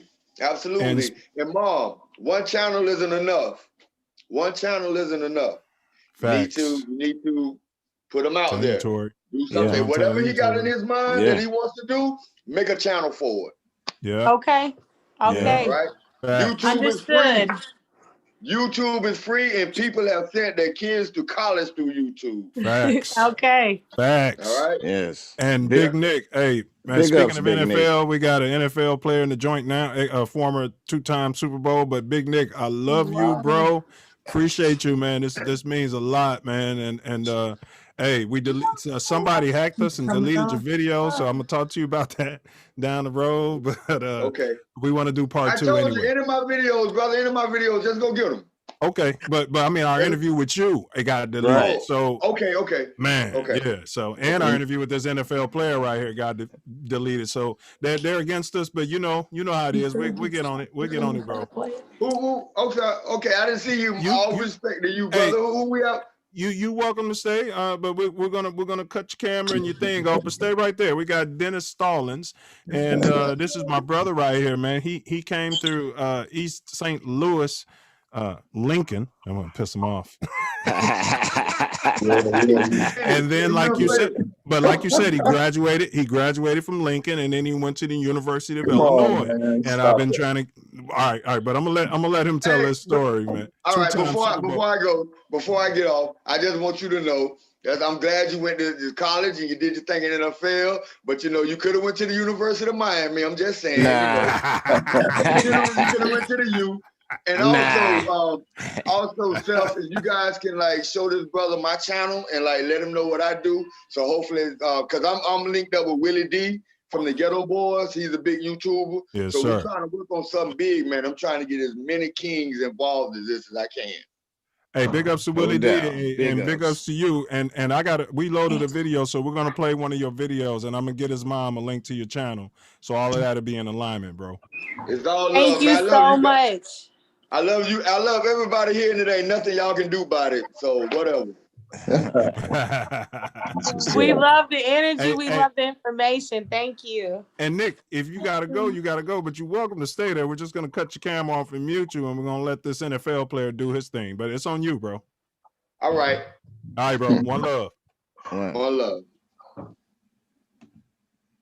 Okay, so we got Dennis Stallings right here, and this is my brother. He happens to be a Noop, and that's a member of Kappa Alpha Psi Fraternity Incorporated.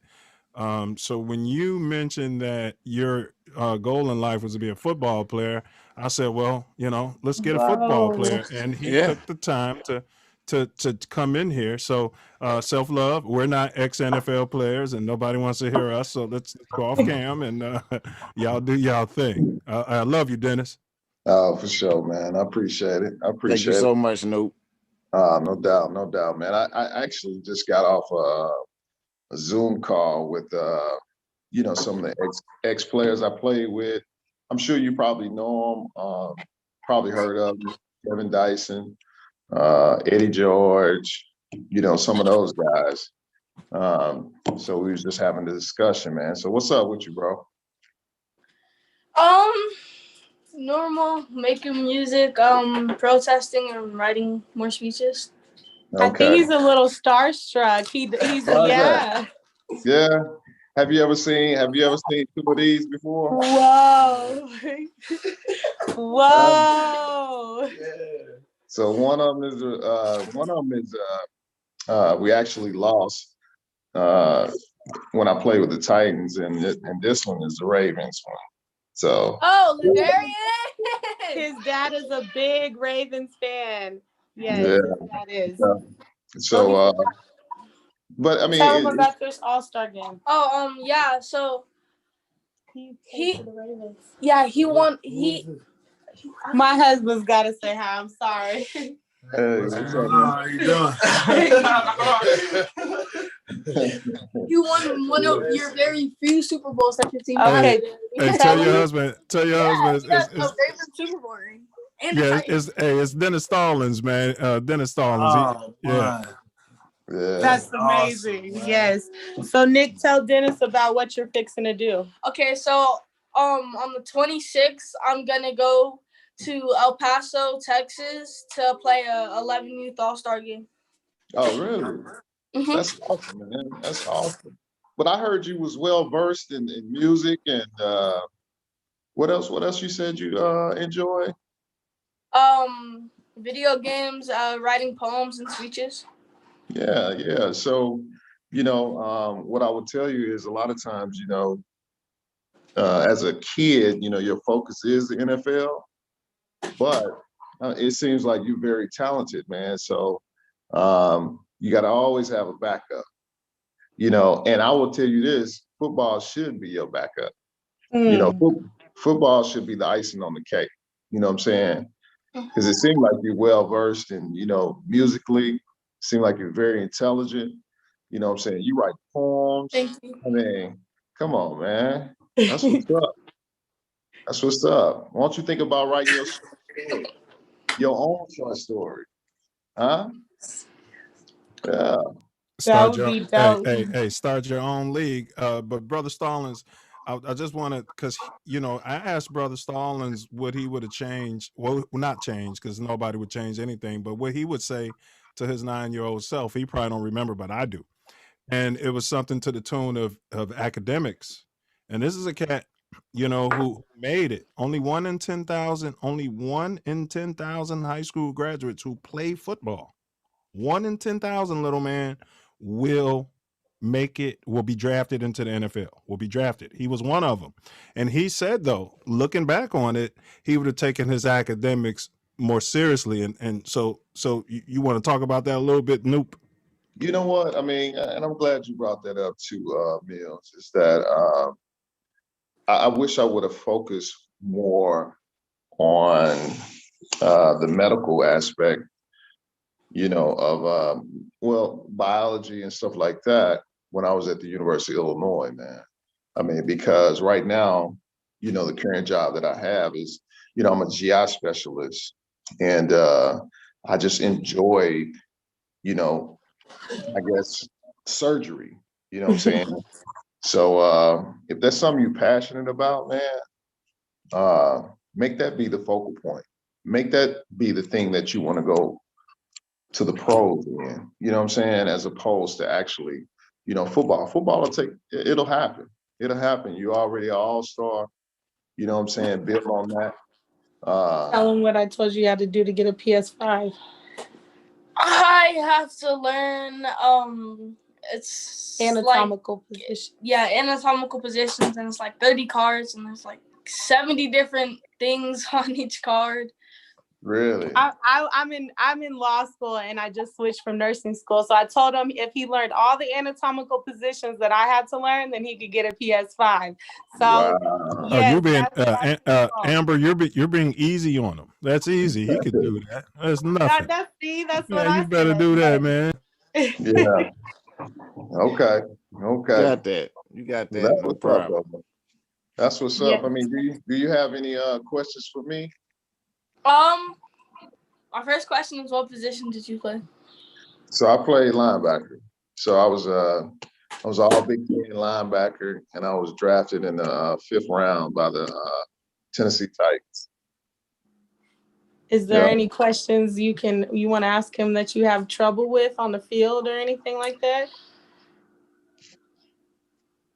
I don't think because I play defensive end and he plays linebacker. He played that. Go But ahead, ask him. Ask really, him. you play defensive end? Ask Okay. him. Beast in high school, man. Okay. Ask him. My coach, he is like super big about me. So when I get around and I decide to cut either left or right, depending on which side I'm playing on, he wants me to like bend down and like grab the grass and then launch myself forward. Is that actually needed? Well, I mean, I'll be honest with you. I mean, if your coach is telling you that, he's not going to tell you wrong. It's always good to be able to bend like that. You know what I'm saying? But the most important piece in being a defensive end outside linebacker is always keeping your outside arm free. You know what I'm saying? He tell you that, don't he? Yes. Always keep the outside arm free. Any techniques that you learned about keeping that arm free that could help him that other shorties wouldn't know? Well, I mean, the biggest thing is making sure you shoot your hands, you know, and I can show you that, but you got to shoot your hands, man. And what that does is help keep linemen off of you. You know what I'm saying? So what you need to do is you need to aim for the outside shoulder.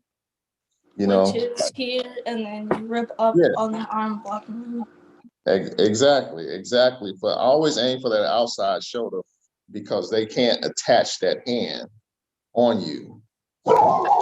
Any workout that you used to do, Noop, to help? Any workout can he do to make him faster or adept? Should he take karate or pledge Kappa? Anything he should do to help make his hands better? You know.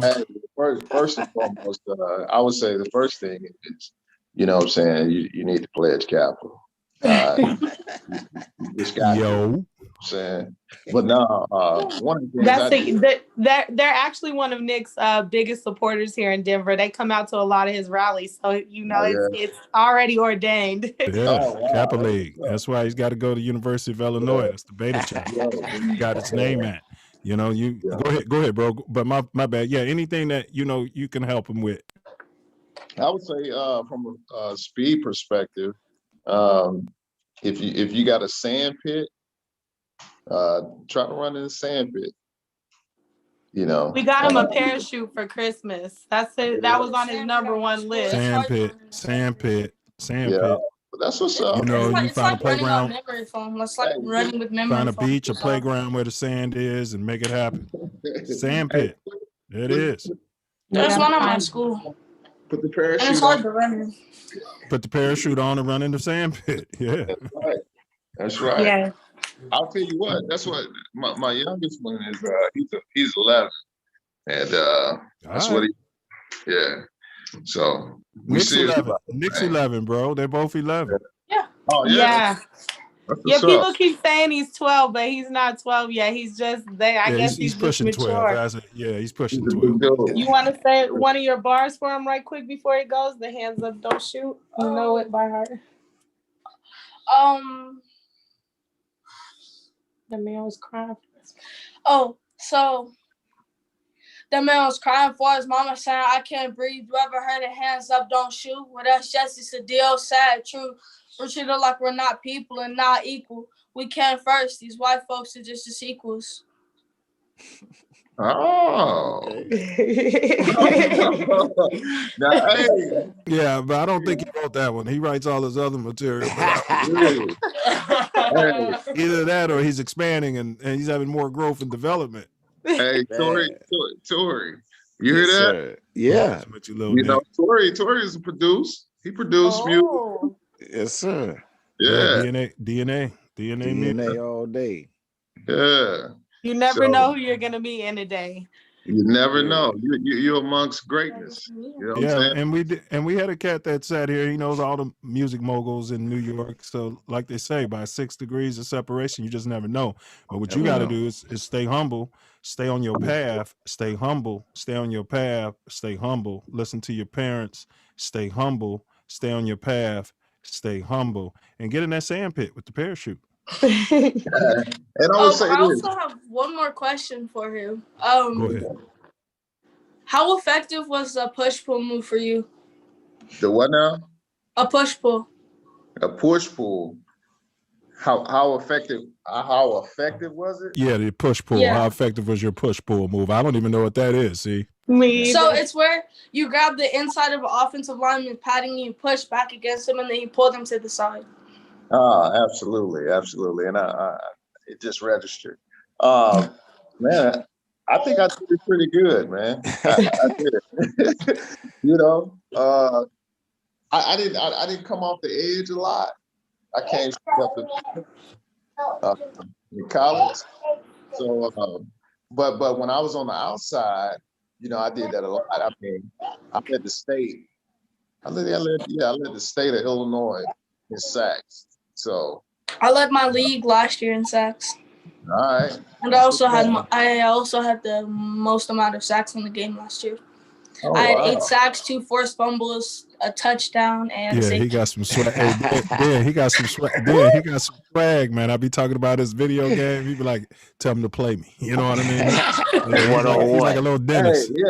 Hey, he don't want to get on these sticks though. You know what I mean? We can play any game, and I haven't even played most games, and I'll still beat you. Yeah, and it's a fine line, you know. You got to be humble. Now. You got to be, confident. Hey, you know? Hey, you don't want none of that PS4 Madden now, bro. Y'all gonna have to exchange the little tag names or whatever. Hey, mine is Good Pete 1. Good P1. GOODPEEP1. Any capitals? Nah. All right. Any spaces? He's got his pen and pad ready. Any spaces? Nope. Hey, and Lil Nick, we're in the same fraternity, right? So when you beat we have a whole little thing on the side. We all talk, on Marco Polo app. And so when you beat his keister, I want to be able to stir the pot and tell the world. It's not gonna happen. Wait, hold on. What team do you use? What team? I mean, you picked the team for me. Oh, see? Wow. That's I use the Titans, the Vikings, and the Chiefs. You got what? I use the Titans or the Vikings or Chiefs. Well, so my guy live right here. What do you like on the Titans? On the Titans, I normally just either throw a ball up to Brown or I just hand the ball off to Derrick Henry. How you gonna tell him your strategy? Yeah. See, listen to your mentor. Listen to your mentor, little Nick. Yeah. I can beat him while he double teams. I can beat him while he double teams AB, and he can triple team Derrick Henry. I've never heard him be so cocky before, y'all. Like, whoa. That's good. Yeah, it's good. Yeah, don't ever lose that. But right. A couple of those guys live in my neighborhood. Right around the lake. Wow. Brown in his neighborhood. Who Brown? What? Yes, that's what he's saying. Yes. Yeah, and this guy, he was able to buy his mom a home, and that's what it's about, man. But he put the outside linebacker. What's his name? Golly. He probably lived like probably about 10 houses. 10 houses down. That's crazy.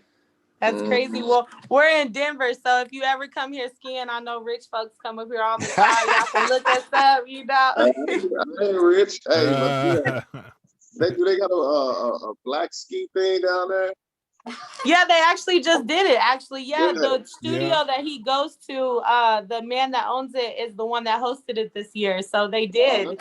That's awesome. I tried to get Nick in there, but they were like, no, an 11-year-old cannot come. I'm like, well, Dennis, Brother Newman and one of his guys, I think they started all of that. Remember he was talking about that. They started that whole black community skiing up there. Really? Yes. That's crazy, man. I gotta 6 holler degrees of at you. separation. Yeah. Well, look, man. Like I say, if you want to holler at me, man, you can give me a shout anytime, bro. If you When want are to you talk. gonna be on the game? Because right after this, I'm gonna send you a friend request.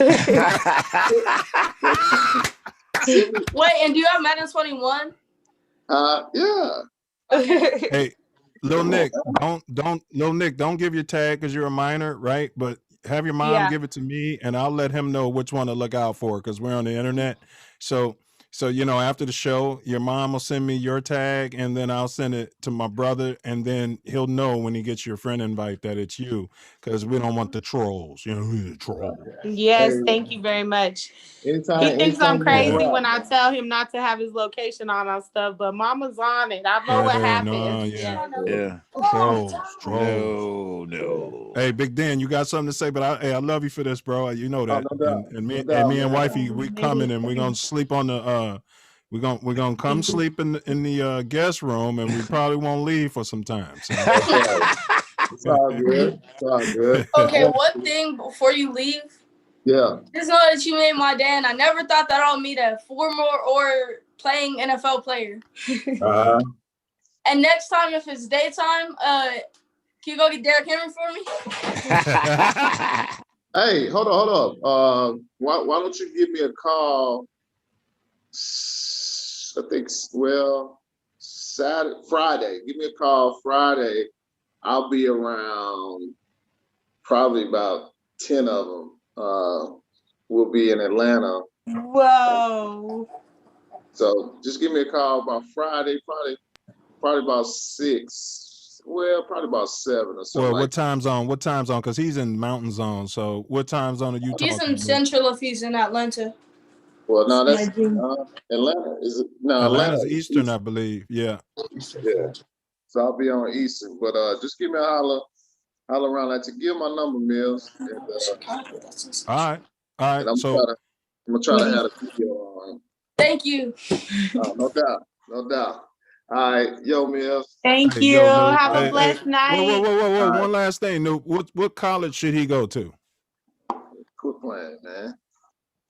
Come on now. You got to tell him. Yeah, University of Illinois, Greater Beta chapter. So yeah. And when you call him on, and when you talk to him when he's in Atlanta, everybody else is going to say that too. Derrick Henry, everybody, they're going to say University of Illinois. And then ask him about me. Well, no, don't ask him about me. It's a kid show. Yeah. All right. Thank you so much. You made my kids' day. Thank you. Thank you, Animal. Silverback. Yes, sir. Silverback. I want my silverback. I want all of it. So yeah, I appreciate that. No doubt. So little man, that ran a little longer, but I do want to we just want to give you an opportunity, you and your mom. But before we do that, we're sitting here with Nicholas Elijah Evans. He's a freedom fighter. He's 11 years old, young silverback, and what he's doing is fighting for our rights and fighting for his rights. And he's the future. They say the children are the future, and so we're proud of him. And if there's him, where there's smoke, there's fire. So I do believe that even if your child isn't, doing what he's doing, they're probably feeling some of the same things he's feeling. But for bookings and then they are seeking sponsorship, you can contact Amberly R. Taylor. That's his mom, and that is AMBERLYPOOH5011 and then I'll actually type it into the chat, and the phone number is 720-269-9902. We'll also leave that information in the comments as well. So thank you. No problem. Thank you. We appreciate you doing this. Absolutely. So little Nick, I want to ask, what's your best protest moment? Any highlights of being out there where you say, oh man, this was great? Funniest or best? Either or, whichever one. Okay, well, my funniest was at the Central. It's the big tower that we protest at. The Capitol building? Yeah, the Capitol building. Yeah. So there's this, they took down the Christopher Columbus statue, and I was on where they had it at, and I was like standing on this ledge, and while protesting, like I leaned over and I like almost fell off, but then I caught myself. That was by far my funniest. And then my best was Washington, D.C. All right. Well, that okay. Well, see. All right. Any future protesters? You guys listen to that. How about the scariest moment or My first darkest protest. moment? My first one. What was it that I saw some of the clips in the news? But yeah, what made it so scary? The SWAT team. Yeah. Well, tell them about what the police told us when we were walking by the SWAT team. Oh, so we were in downtown and we were protesting, and we walked by this SWAT platoon, and my mom, she said, "Why do you guys have rubber bullets for kids?" And then the normal SWAT lady, she says, "Well, they're just for if anything happens," but then her supervisor cuts her off and says, "Well, if you would discipline your kids, we wouldn't have to use these." What? Yes, that's yeah. We were at a student protest. Like I don't take Nick out to like adult protests. I take Nick out to protests that are aligned with kid protests. So it kind of baffled me that they had these guns and these SWAT teams out. It'd have been cool if they were there to protect us, but that wasn't the case. We already Right. know. And then, but just to hear that mentality, they're always disciplined. They have the idea, and even when they come across adults, they feel like, black people are children, and you can be 20, 30, 40, and you should know better, and things like that. Don't talk to me that way. I'm going to shoot you, and it's just an imbalance. It's tyranny. Yeah, if you watch I emailed y'all the Justice Cedillo video, but this young man, he was killed basically because he pissed the police off, basically because he didn't bow down and listen to their commands. And I think that, and there's the ideology where if you just listen to them or if you would just do what they say, but it's not okay for people to even think that it's okay to kill somebody because you didn't listen. I don't understand that. I just don't understand. But that seems to be the common answer to a lot of Nick's protests when people are like counter protesting or something. They'll be like, well, just follow the law, or it don't matter if we just follow the law. It don't matter. It doesn't matter. Yeah. And one thing, let me just go through the chat, and then I know Tori Wordsmith had a couple questions, and I'm gonna drop your info into the thing while you guys are doing that. But we have Miliak. He's one of our supporters. He's actually my big brother, one of my big brothers, 21. He said, Shorty, that's you, little guy. He said, Shorty is talking like Aaron Donald. Do you know who Aaron Donald is? Do you know who Aaron Donald is? Yes. Yes. So when you were talking football, Miliak, he's the guy that's going to start our, we have a sports channel we're going to start on YouTube. Yeah. TATN Sports. Yeah, so Whoa, he's a big sports maybe head. they could have the spills on there. Tone up the spills. Oh yeah, sweetness. So we're the number one youth football league in Colorado. The youth football league team in Colorado. Nice. Now, what year H set is that? Actually every age group is number one in their age division. They hit it last year of every age group, but Nick's in 11U, but he's playing up to 12U this year. Okay. From the 4-year-olds to the 14-year-olds, all of us are ranked number one. Wow. Yeah, that's what's up. And so so that's all I had. So Self, I know you might have some questions, and then I'll be back shortly. Yeah. How was because of COVID, how was that affecting your schooling? I have to go 2 days in school and 3 days online, and tell them how it messed you up. Nick is a STEM school scholar. He is he takes college classes. He's never made a bad grade his whole life until COVID.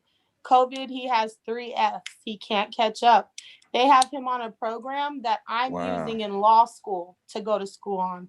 It's just, and then he's his first time in 6th grade. So it's transitioning from elementary to junior high school in the middle of COVID.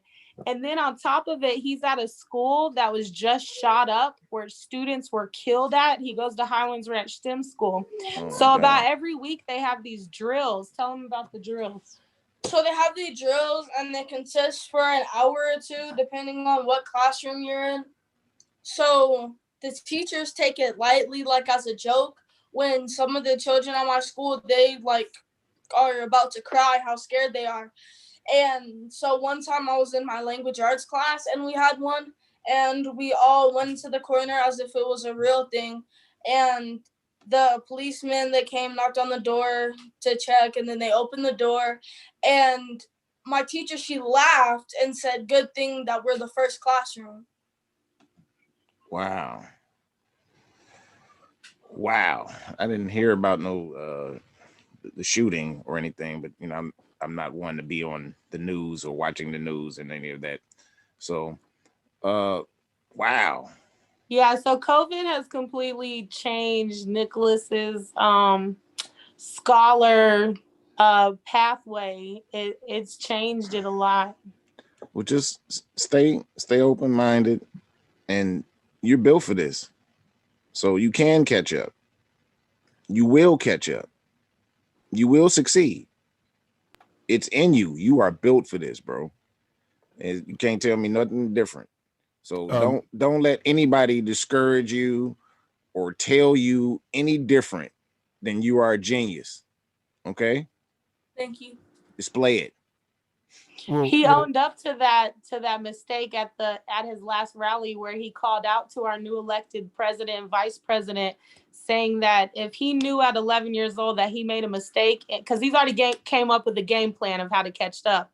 He was like, if I can do that at 11, then I expect our new president and our vice president to know what they've done to our people and make it right. Right. Facts. It's called paying attention. So what is it that you think you need, Lil Nick, to get those F's off? Like, what's going on, man? I don't like the online concept of learning. Like, I don't like typing, and I don't like having to submit files and take pictures on my computer. I would much rather be in person and in school taking paper tests. I understand. I understood it when your mom said it. I just wanted to hear from you. I've actually researched that. I don't have any children, but I did research that, and it's weird how it's helping some kids, children's education, and it's hurting some people because everybody learns differently. Yes. So for the educators, So for the educators out there, I mean, that's just something to wrap your minds around. And like, listen to everything Tori said, man. You can do it. You know, you just got to put a little more work in. That's a great correlation, because Nicholas did so well, like achieves, like I'm talking about, he's doing math that I'm doing in college, but now he's failing because he's not in school. So that is a great example of how kids do learn differently, because I'm sure there's other kids out there who, if they were exposed to stuff Nicholas is here, where we're blessed at in this great school district, then maybe they would be scholars as well, exceeding as well. You know, they just learn different. Facts. And Amber, I wanted to run that video real quick before the end. You said you emailed it. Is it a way you could text it to me, or because I'm not seeing it and I don't know what's going on with my stuff right now. I believe so. Hold on just a second. Okay. No worries. Gotcha. No worries at all. Yeah. And so the video is of Jesse Cedillo. It shows the body cam footage. This is Nicholas's top #1 priority until we get a grand jury investigation. It's what he spends most of his time on. So it's super important to him. And that's what, well, since we're here too, and that's what I wanted to right now. I mean, come on, this is your platform, and go all in on what's important to him now. And, you know, tell them why, what made it so important to you. Like, so What it was like Elijah McClain's story, just instead of overdosing him, they used an even more inhumane way of killing him. So he stole a car, and he was hiding under a car, and he came out from under the car and started running. Okay. The police officers, so there were Jeffrey Alfonso, the police officer that ended up killing him, was waiting around a corner. Jesse Cedillo was running. He turned around the corner, bumped into the police officer, Jeffrey Alfonso, and Jeffrey Alfonso shot him in his leg, disabled him, and ended up shooting 15 more rounds into him. Oh my God. But it's for 8 entering his chest. Tell him about how it scares you that you can't make a mistake. That's why. That's why he was killed. He made a human mistake. He was drunk out partying. There's some people I know that are really good friends with Jesse Cedillo, and he was drunk out partying, and he had stole a car, and he got out of the car, started running and hiding, and he hit the corner and then got killed. Wow. It trips me out that we put more value on people's possessions, because there's a lot of people that's like, well, he shouldn't have stole a car. Well, so the car is worth more than this child's life. Like, yeah, that's it's crazy. really scary that my kid can't make a mistake, not die. Yeah, Self Love and I, we're big on that. We talk about that exact same thing, Amber, is yes. It's been many a time, it's like, why do you want to harm someone over this material replaceable stuff? Give it up, so to speak. And then also, so I know you're as inmates rights activist. So can you kind of speak on that? Yes. So I advocate for nonviolent drug crimes. So like Tamika Drummer, who just got my granddad out of prison. He was serving a life sentence. Tamika Drummer serving a life sentence. And also wrongly accused people like Orlando Fields. Also Lance Glore, he's nonviolent drug offense. And like Orlando Fields, I advocate for him right now because even the witnesses of the murder say that he didn't do it, but they still gave him 220 years in prison because he didn't take a 10-year plea deal. Because he knew he didn't do it. What is that called? Trial penalty. Right. Whoa. Did he say 200 years? 220 years as a 15-year-old. As a 15-year-old who was interrogated without an attorney, he got a trial penalty. His co-defendants received 10-year sentences, and he received 227-year sentence. And he was the youngest out of them. It's just like the Central Park 5. We call it the St. Louis 4. And that's one. We talk to Orlando all the time. When they don't intercept it, they intercept a lot of our emails. When they don't intercept it, we talk to him a lot. Nicholas waits for his phone call. He's a part of our life, a part of our family now. Anybody else that's important? Lance Glore, Weldon Angelos, Tamika Drummer. I just got my grandpa Red out. That's great work, man, because those are the forgotten often. And, the nonviolent, I don't know who decided to criminalize, drug abuse, because that's a disease. Well, it's not really even a drug. It's just classified as a drug because for a drug, you have to put this in, put that in, cook it at a certain amount of heat, and then mix it. But weed is a plant that grows out of the ground. I mean, I'm trying to keep it PG-11, but Well, see, that's where Nicholas's activism began. My dad was given a life sentence for marijuana, so he's been at pot conventions and everything since he was a little kid. Yeah. And it tripped me out because nobody threatened to call CPS on us when my kid is out at pot conventions lobbying for his grandfather. But now that he's at Black Lives Matter conventions, it's called CPS. Wait, you said somebody got a life sentence for marijuana? Yeah, so my father, Thomas Landreth is free now. You can look him up, Google his name. He had a de facto life sentence. He was given 20 years for one joint, and he had cancer, which made it a de facto life. He would have died in prison. And we fought for 11 years to get my dad free, and we got him free. Cancer or no What cancer? a blessing. Cancer or no cancer. I don't care if he had 100 pounds of weed. Just 20 years just seems, it just seems crazy in America. Right? And What I don't mean state was I that? don't care if he had cancer. I mean, I don't mean it, like that.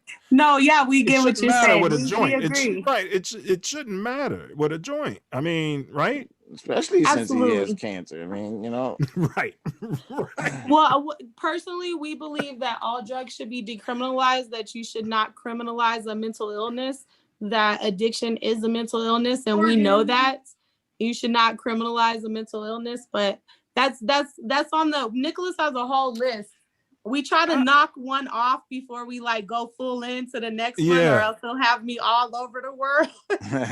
Well, my thing about criminalizing drugs is who's deciding which ones are criminalized and why, because it's such a gray area, right? It's such a fuzzy gray area, and everything reacts to everybody's body different, and I'm not, look, Lil Nick, stay off drugs, don't do them, they're bad. Drugs bad. You can't. Well, yeah, Drugs tell bad. him what mom's policy is on drugs. Okay, so mom never. No. Yes. And your mind is everything, right? Yeah, and then mom also thinks that football is really, really, really bad, and she wants me to switch to a safer sport, which is tennis or something, but you can get hit in the head with the tennis ball. I want him to protect that brain, y'all. Tennis ball. He's a genius. Yes. Yeah, you ought to think about being an attorney as well, little Nick. He's very good at arguing. He has good points. Yes, he does.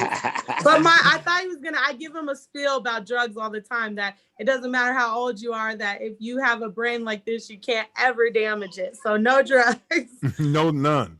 And Yes. I it's just about legalizing. I just wonder what, who's making these, because sugar is a drug, man. I right? did my thesis paper on that. Sugar absolutely makes your brain act just like heroin or crack cocaine. Worse. Yeah. They've studied it with rats, and the rats went to the sugar before they went to the cocaine. Yeah, that's crazy. They tested the rats. Yeah. So yeah, that's absolutely crazy. Well, I know I promised you I wouldn't do this too long. We got some things, and I promise you just 10 minutes. We're at the end. I know you need to go study, man, Mr. 3Fs. All right. Yes. I don't want to hear it. I don't want. He actually has tutoring right after this. Shout out to Black Parents of Denver. Yeah. Black Parents of Denver are Don't providing stress out. tutoring. Don't stress out. Challenge yourself academically. It's not a stress thing. Your brain is a muscle. It's the most important muscle in your body. And so as your brain improves, you're going to find different ways. You're going to say, man, I can go to Google. I can go to like Big Nick was telling you, I can go to YouTube and how to do the hand move or whatever y'all was talking about. And you start processing. But now as this brain gets stronger and stronger and more effective, now your body, your heart, and everything else is going to be in better shape. Hey, and these reasons that you give for not doing well, change your mind about them. I know you'd rather not do it, but change your mind about it. Shift your energy towards it. Don't let it be a border, a problem for you. You know what I mean? Eliminate that, because now I see you when you were talking about it, everything you were saying was negativity about those activities. All right. Eliminate the negativity towards those activities and just do it. Just get it done. You got this. And you're built for this. Facts. Just get it done. Facts. Yeah, it's just going to be another way you're learning to learn, and that's just going to expand your brain. Any family quotes, scriptures, words of wisdom that you hang your hat on that you'd like to share? I just learned great at school yesterday. It was a Frederick Douglass quote.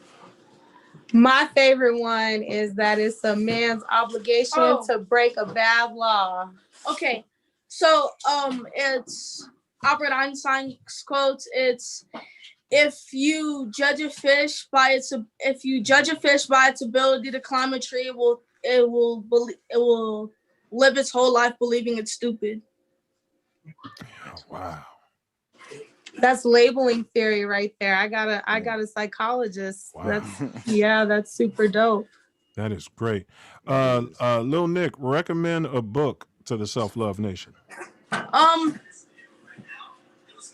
reading dope books. The homework. Any book. It's funny. What about the one you were book. reading in STEM school that you told me you came home super excited telling me they were reading it?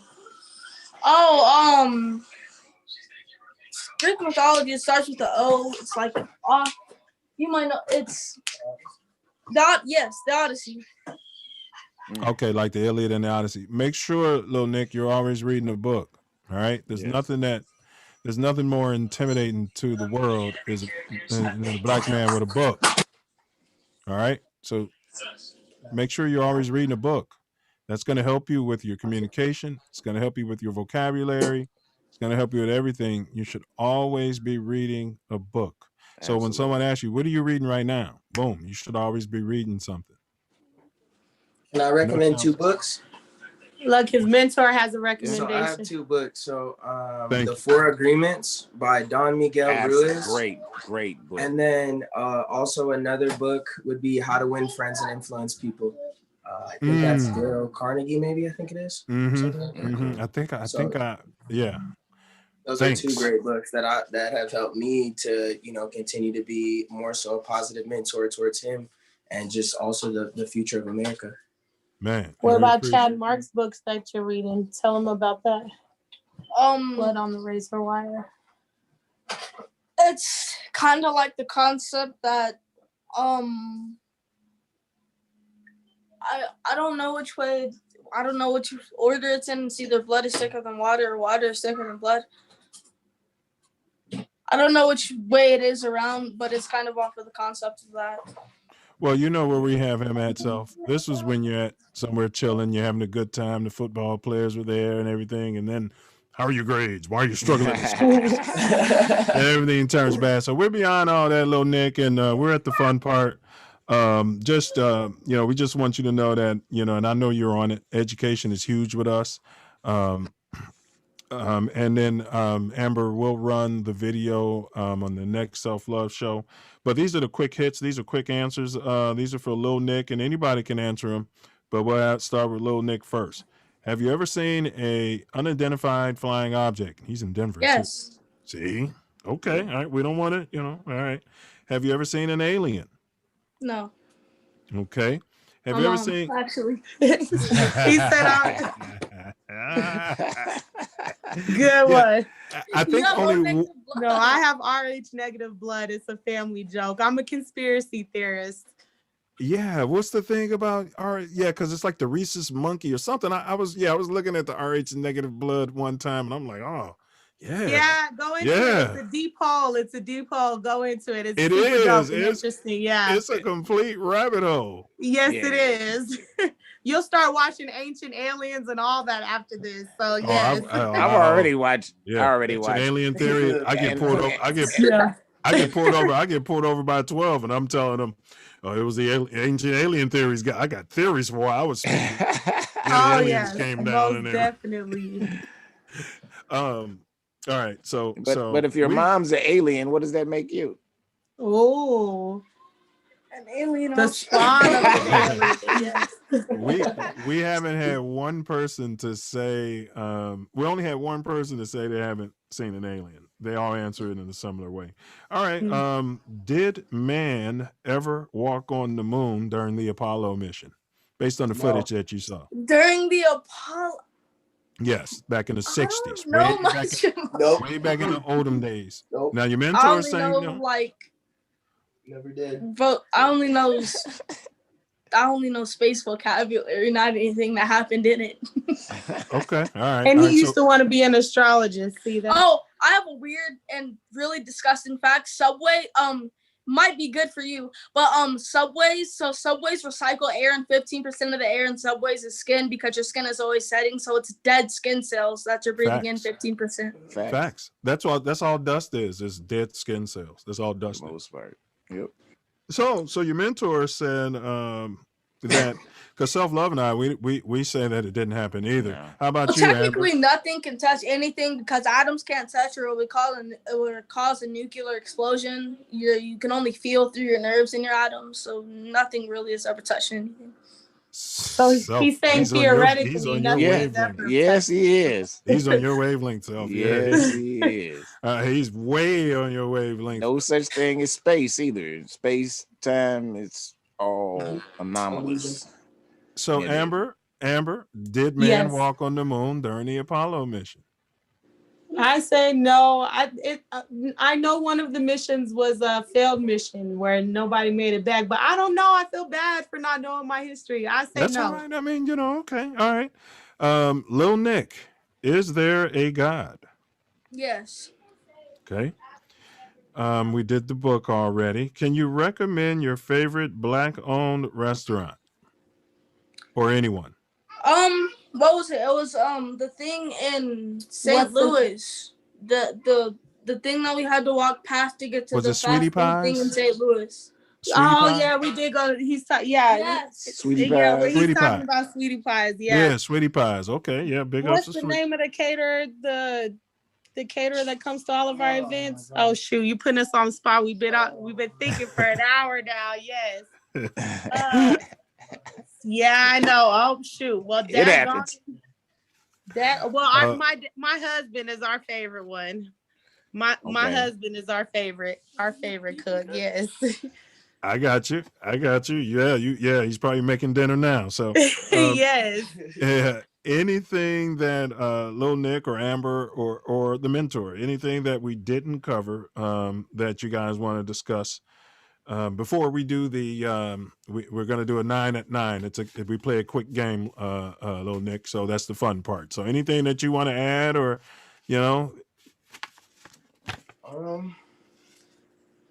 Personally, I just wish that the music industry would really accept and promote more so positive music, because I've been addicted to music since I was his age. And so I looked up to a lot of the negative artists at first.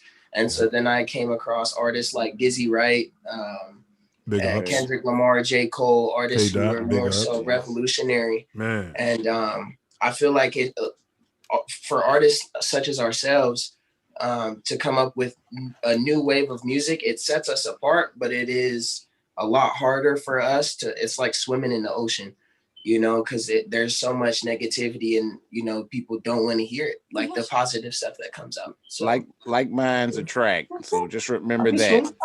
I can swim. No, I'm saying like swimming in the ocean. If you had no boat and you swimming in the ocean, that's Probably hard. freeze You'd before you would drown. scared. But So just remember, you are in the greatest time that can be for your situation. Like, you don't need a record label. You don't need that. You have the power to get right to your audience. Correct. So make the lane that you want to see.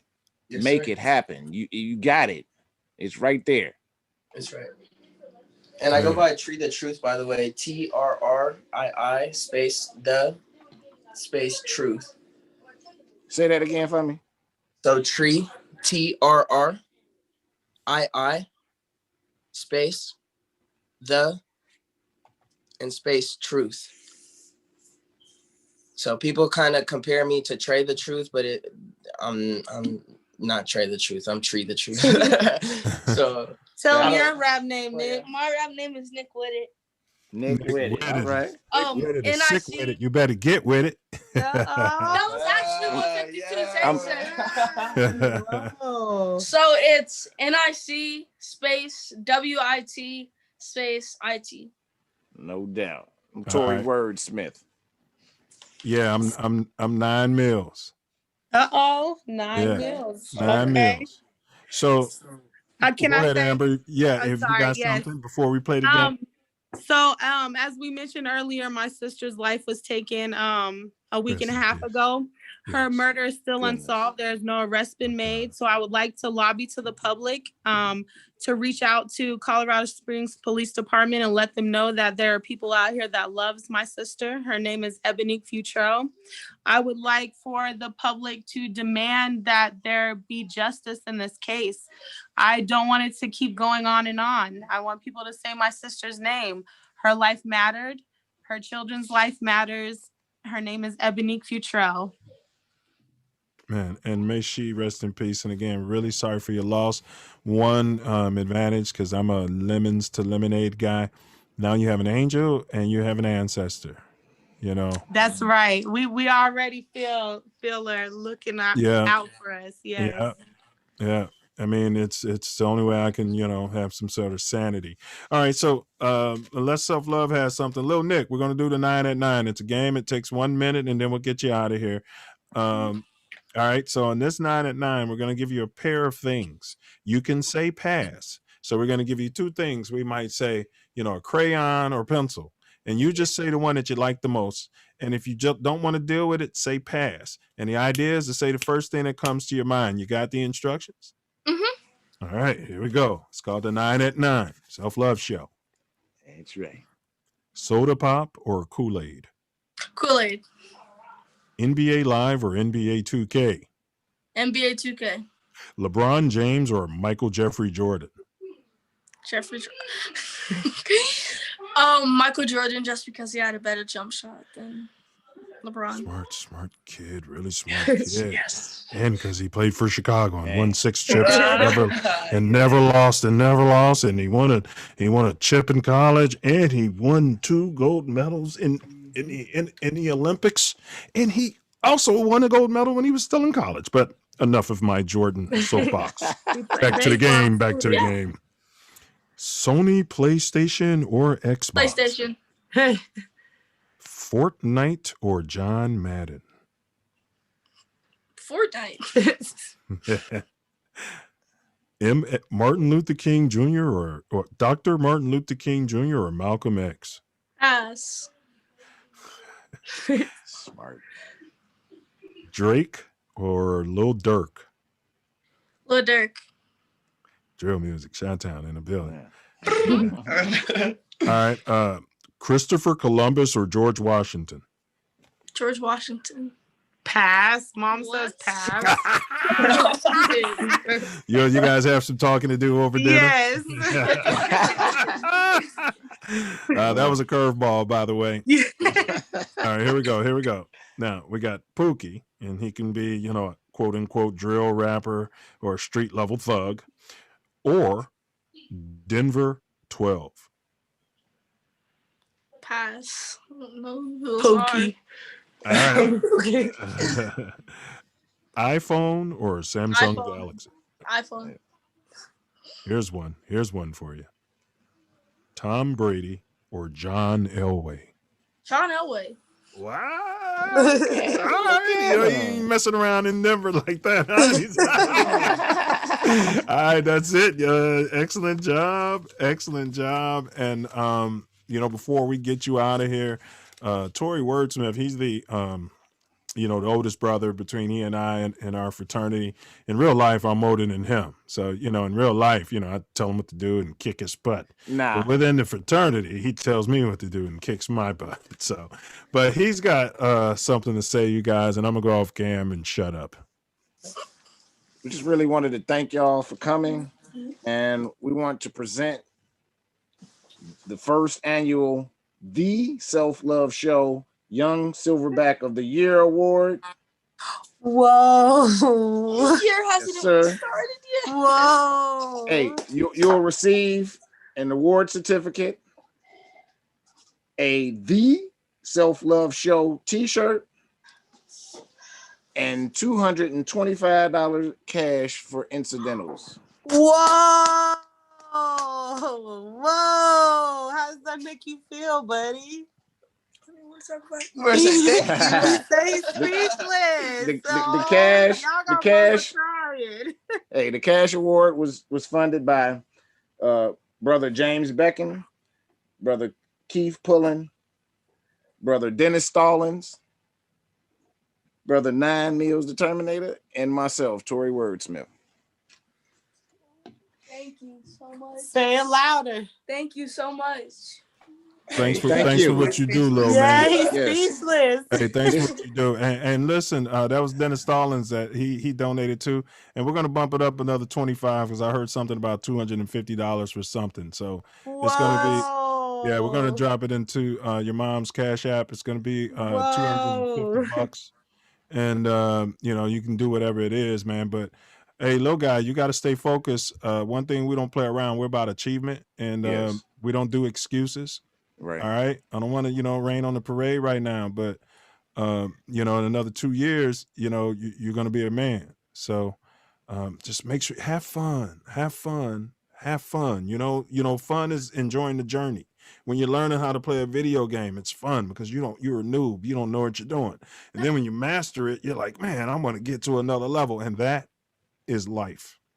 Have fun, man, but stay focused, because if you're not focused, it's not so fun no more. Well, I forget who this quote is from, but she said that life never gets easier. You just get better at dealing with it. True. And the Self Love T-shirt, by the way, Self Love and I, we don't have them yet. They're on order, but that's what it looks like. So it'll say the Self Love Show, and so it'll be white. Yeah. So you rock that, man. You rock that with pride. We don't give those out to just anyone. Those go to silverbacks. We are super, super honored. I don't see him shy very often. Yeah. He's a special brother, and we need him. We need him to know that he is. Yeah. And we need to help grow. And we're a resource. We're a resource too, man. So, yes, if you need something, Self Love and I, we're like the go-betweens, and then I'm gonna let them talk. My fault for cutting you off, but we're a resource for you, man. Like we were trying to get Sandra Brands, a lead attorney, in here. Cannon Lambert, he sat on our show. He's one of our brothers from University of Illinois. He's a Kappa, and he actually is the attorney. And we were trying to get him, but he's busy, unfortunately. But so if you need something, reach out to us. I can't make promises, but that's what we do. We talk to people, and we'll see what we can get for you guys. Look, I told my baby that his community, they stand up for him, and y'all are part of that. Like that, it takes a village, just like y'all started out to say. So thank y'all so much. Facts. Thank y'all for what y'all do, man. And be safe. Make sure you pay attention and be safe, Tell man. how you feel. Tell him thank you. Thank you so much. And that just went from like Kool-Aid or soda pop to here you go, a t-shirt and $250.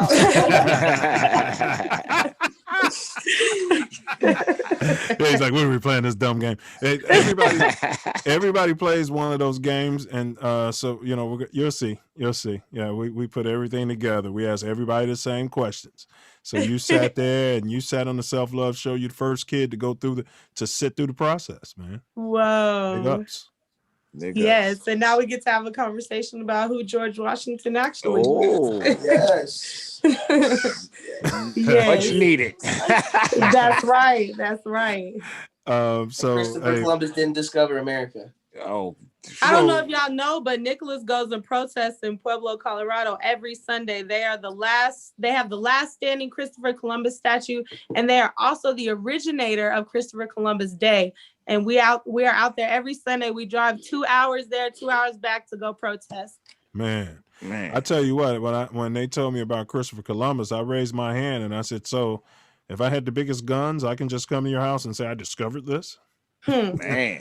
Right? That's what I always said. Down to. Yeah.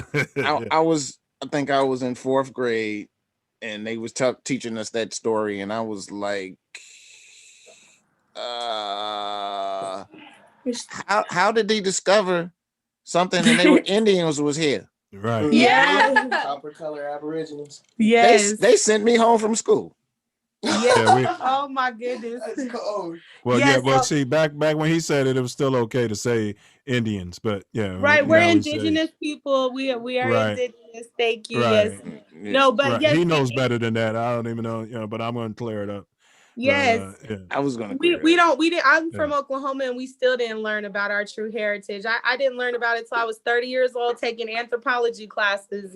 So Well, just like our mascot at our school, our alma mater was a Indian chief, and they would run out like a white guy and paint them in Indian stuff. This is serious. And when we got to school, remember, it was a big thing. They were trying to get rid of the chief. They thought it was racism, and they got rid of it. yeah, it's just like black faces. It's just like Yes. painting. It is, Yes. and a lot of people don't understand that it's hurtful, and we take a lot of time and effort into representing our culture. So, yeah, I appreciate you pointing that out. That's super dope. Thank you for the acknowledgement. Well, at school, my family we is had Native people- American as well. So Yeah, and at school, I had that's why people I to was tell me that. I was like, "What's this about the chief?" You can ask. And Don't say it. He didn't hear you. What tribe are you from? Blackfoot. Whoa. That's super dope. You have a lot of dope heritage. Yeah, that's super dope. Tell them what tribe you're from. Cherokee. No doubt. And I'm also Cherokee and Sioux Indian as well. So no doubt. I feel like there's a joke here when they say I'm from the something tribe. You're right. Probably so. All right. We might have not. It's like I'm from the Get Money tribe or something. I can't remember. It's some joke. I'm gonna think of it after the show, and my mom's gonna text me and be like, "Ah, yeah, that's it." Yeah. If it's on TikTok, I bet you Nick know it. Show him to slap the thing. Oh, this African dude on TikTok. This is African food. It's called fufu, and it's in this like thin plastic wrapping, and you have to slap it really hard for the plastic to bust. And he turned into a joke, and he said, "Slap the fufu," and then it busted, and he said, "No mercy." Hey Nick, make sure we get your t-shirt size, and then Medium. and then I got your mom's Cash App, so we'll get that over to her ASAP. The certificate is on order. It's going to come here, and we'll show it, and then we'll ship it out to you with your t-shirt. Whoa. What the heck? That's crazy. Now, I heard you say the year just started. Well, we set our own year here at the Self Luv Show. And so since it's Black History Month, we do all of our years in Black History Month. That's how we're going to do it moving forward. So, yes. So our years run from February to February. Just like, yes. We're changing the lexicon over here, man. We're silverbacks. You can start your own NFL. That's what we're on moving forward. Yeah. That's what's up. Black excellence at its finest. Facts. So, man, we don't kick anybody out. So if y'all don't have nothing, show yourself out, self-love, work your magic. And hey, we love you guys. And if you need something, please, this platform's your platform as well. Absolutely. Thank y'all so much. Shout out to Tree the Truth, Nick's mentor. He's always sitting beside him, guiding him along. Yes, sir. It takes a village, and y'all are part of that now. Y'all are family now. So thank y'all so much. God bless the peacemakers and the mentors. So much. Thank you, sir. You want to say bye? Hey, man, when you... Bye-bye. Hey, when Nick beats my boy in football tonight, I want to know about it, because that's going to be my enjoyment.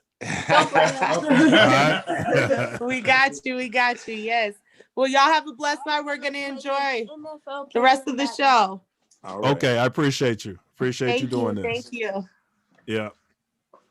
Magnanimous. Man. Right? Great energy, man. Great people. Great people. That, every show, I keep saying this. I know you sound like a broken record, but man, it exceeds my expectations. I already had high expectations, so it's not like we talked in the middle of the day. I was like, man, I'm looking forward to this, because this is gonna be blah blah blah. But that young man is man, he's off the chain. because you see how fast his mind is moving. Yes, that's why his words right now. Yeah, he'll stumble over his words because he's thinking faster than he can get the words out. And you see, he gets frustrated because he feels like nobody will understand him. He doesn't know that what will understand him. Yeah. We know the frustration, little Nick. We know the frustration. And big ups first off to Big Nick for Nick, that was great. South Florida, Big Nick, right? That was big ups. Big ups. Right? And Brother Stallings, big Man, ups. That was life changing. That was beautiful. Yeah, and you know that's what life is about. Yes. We're fractals, self. I'm telling you, we're fractals. God wants us to be fractals. Always expanding. Always expand. Yeah. We are. Always expanding. What'd you call it? The Borg? Yeah. Yeah. You know what I mean? Always expanding. Like, man, to get this hive mind going so that we can create the life that we desire. Facts. Yeah, this little kid, man, raised well. Man, he's a blessing to the earth. Facts. And you know, great guidance, man. You know, I thought you said some great things to that young man, bro. Great guidance. You know, I don't think it's a coincidence that you have a son, you know, approximately his age. Dennis has a son his age. Yeah. You know. There are no coincidences anyway. No. You know how I feel about that. So his name's Nick. Big Nick's name's Nick. Man, Elijah got him off the couch. Elijah got him on Fortnite. His middle name's Elijah. Yeah. It's so much in alignment that, I mean, he's destined to become a monster. And if he stays focused, when he stays focused and do, I think he's focusing because when I asked him what he would tell his 9-year-old self, he said, "Stop being a knucklehead." Yeah, hard. Yeah, that's to have that at 11. Yeah. I thought knucklehead was par for the course at 11. What do you mean? I'm in the knucklehead business. I thought knucklehead was my name. For part of it. Yeah, you're right. Huh? Knucklehead. Yeah. I thought it was a thing, but man, wow. You know, wow. That's when amazing I brothers. I'm glad that we can help him grow. And bro, we can. And bro, I loaded a Big Nick video. I just want to play a short version of that for him so that little Nick can know what Big Nick is about. And we'll just run a portion of it, but they'll have the link. I think that'll be Gotcha. Because Big Nick could pass the stick to Little Nick, you know what I mean? Pass the gauntlet. And we keep this thing going in the slavery. You hear him trying to stop did you hear him talking about how do we stop the 13th Amendment? Yes. I'm like, wow. I got some ideas, but I stood down. Big Nick do his thing. Handle his business. That'll be a show though, right? That's a show topic. Oh yeah.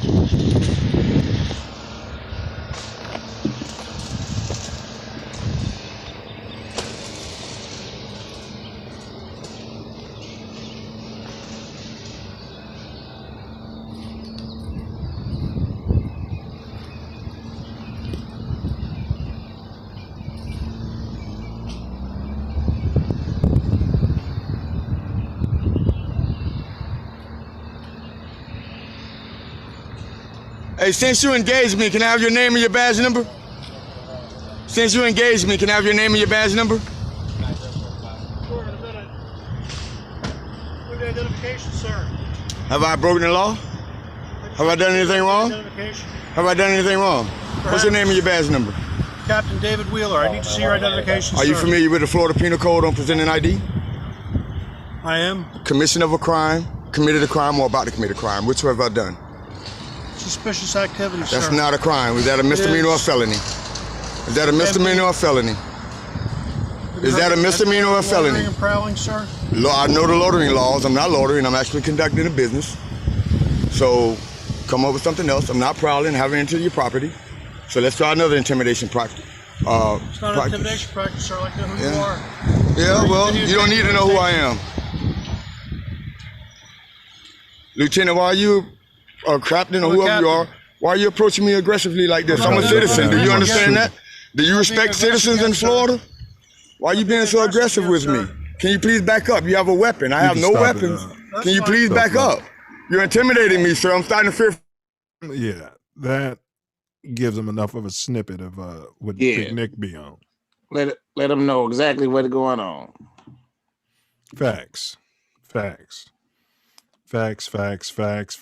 More facts. So we got a wild card coming up next week. You know, Self Love and I, you guys know these Self Love Nation wild cards. You never know what we're going to pull out of our foot. Out of the thin air. Yeah. Yes. We pull it out the ether. Facts. So, did you have any parting words, good brother? Just want to keep up that young man. I want him to keep moving forward towards the prize. Stay focused.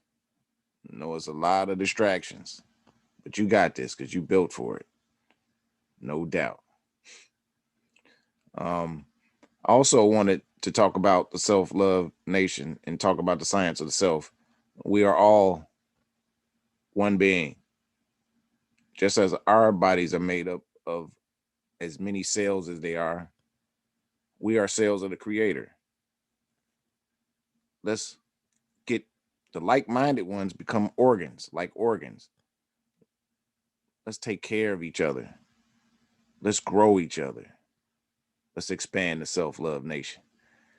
So, thumbs up. Like, share, subscribe, hit the bell so you get notified every time we upload a video or go live. It's very important. Algorithm likes that. Facts. Beautiful thing. Well, the producers they're playing us off here, Jim. Yeah, lately they're playing me off all the time.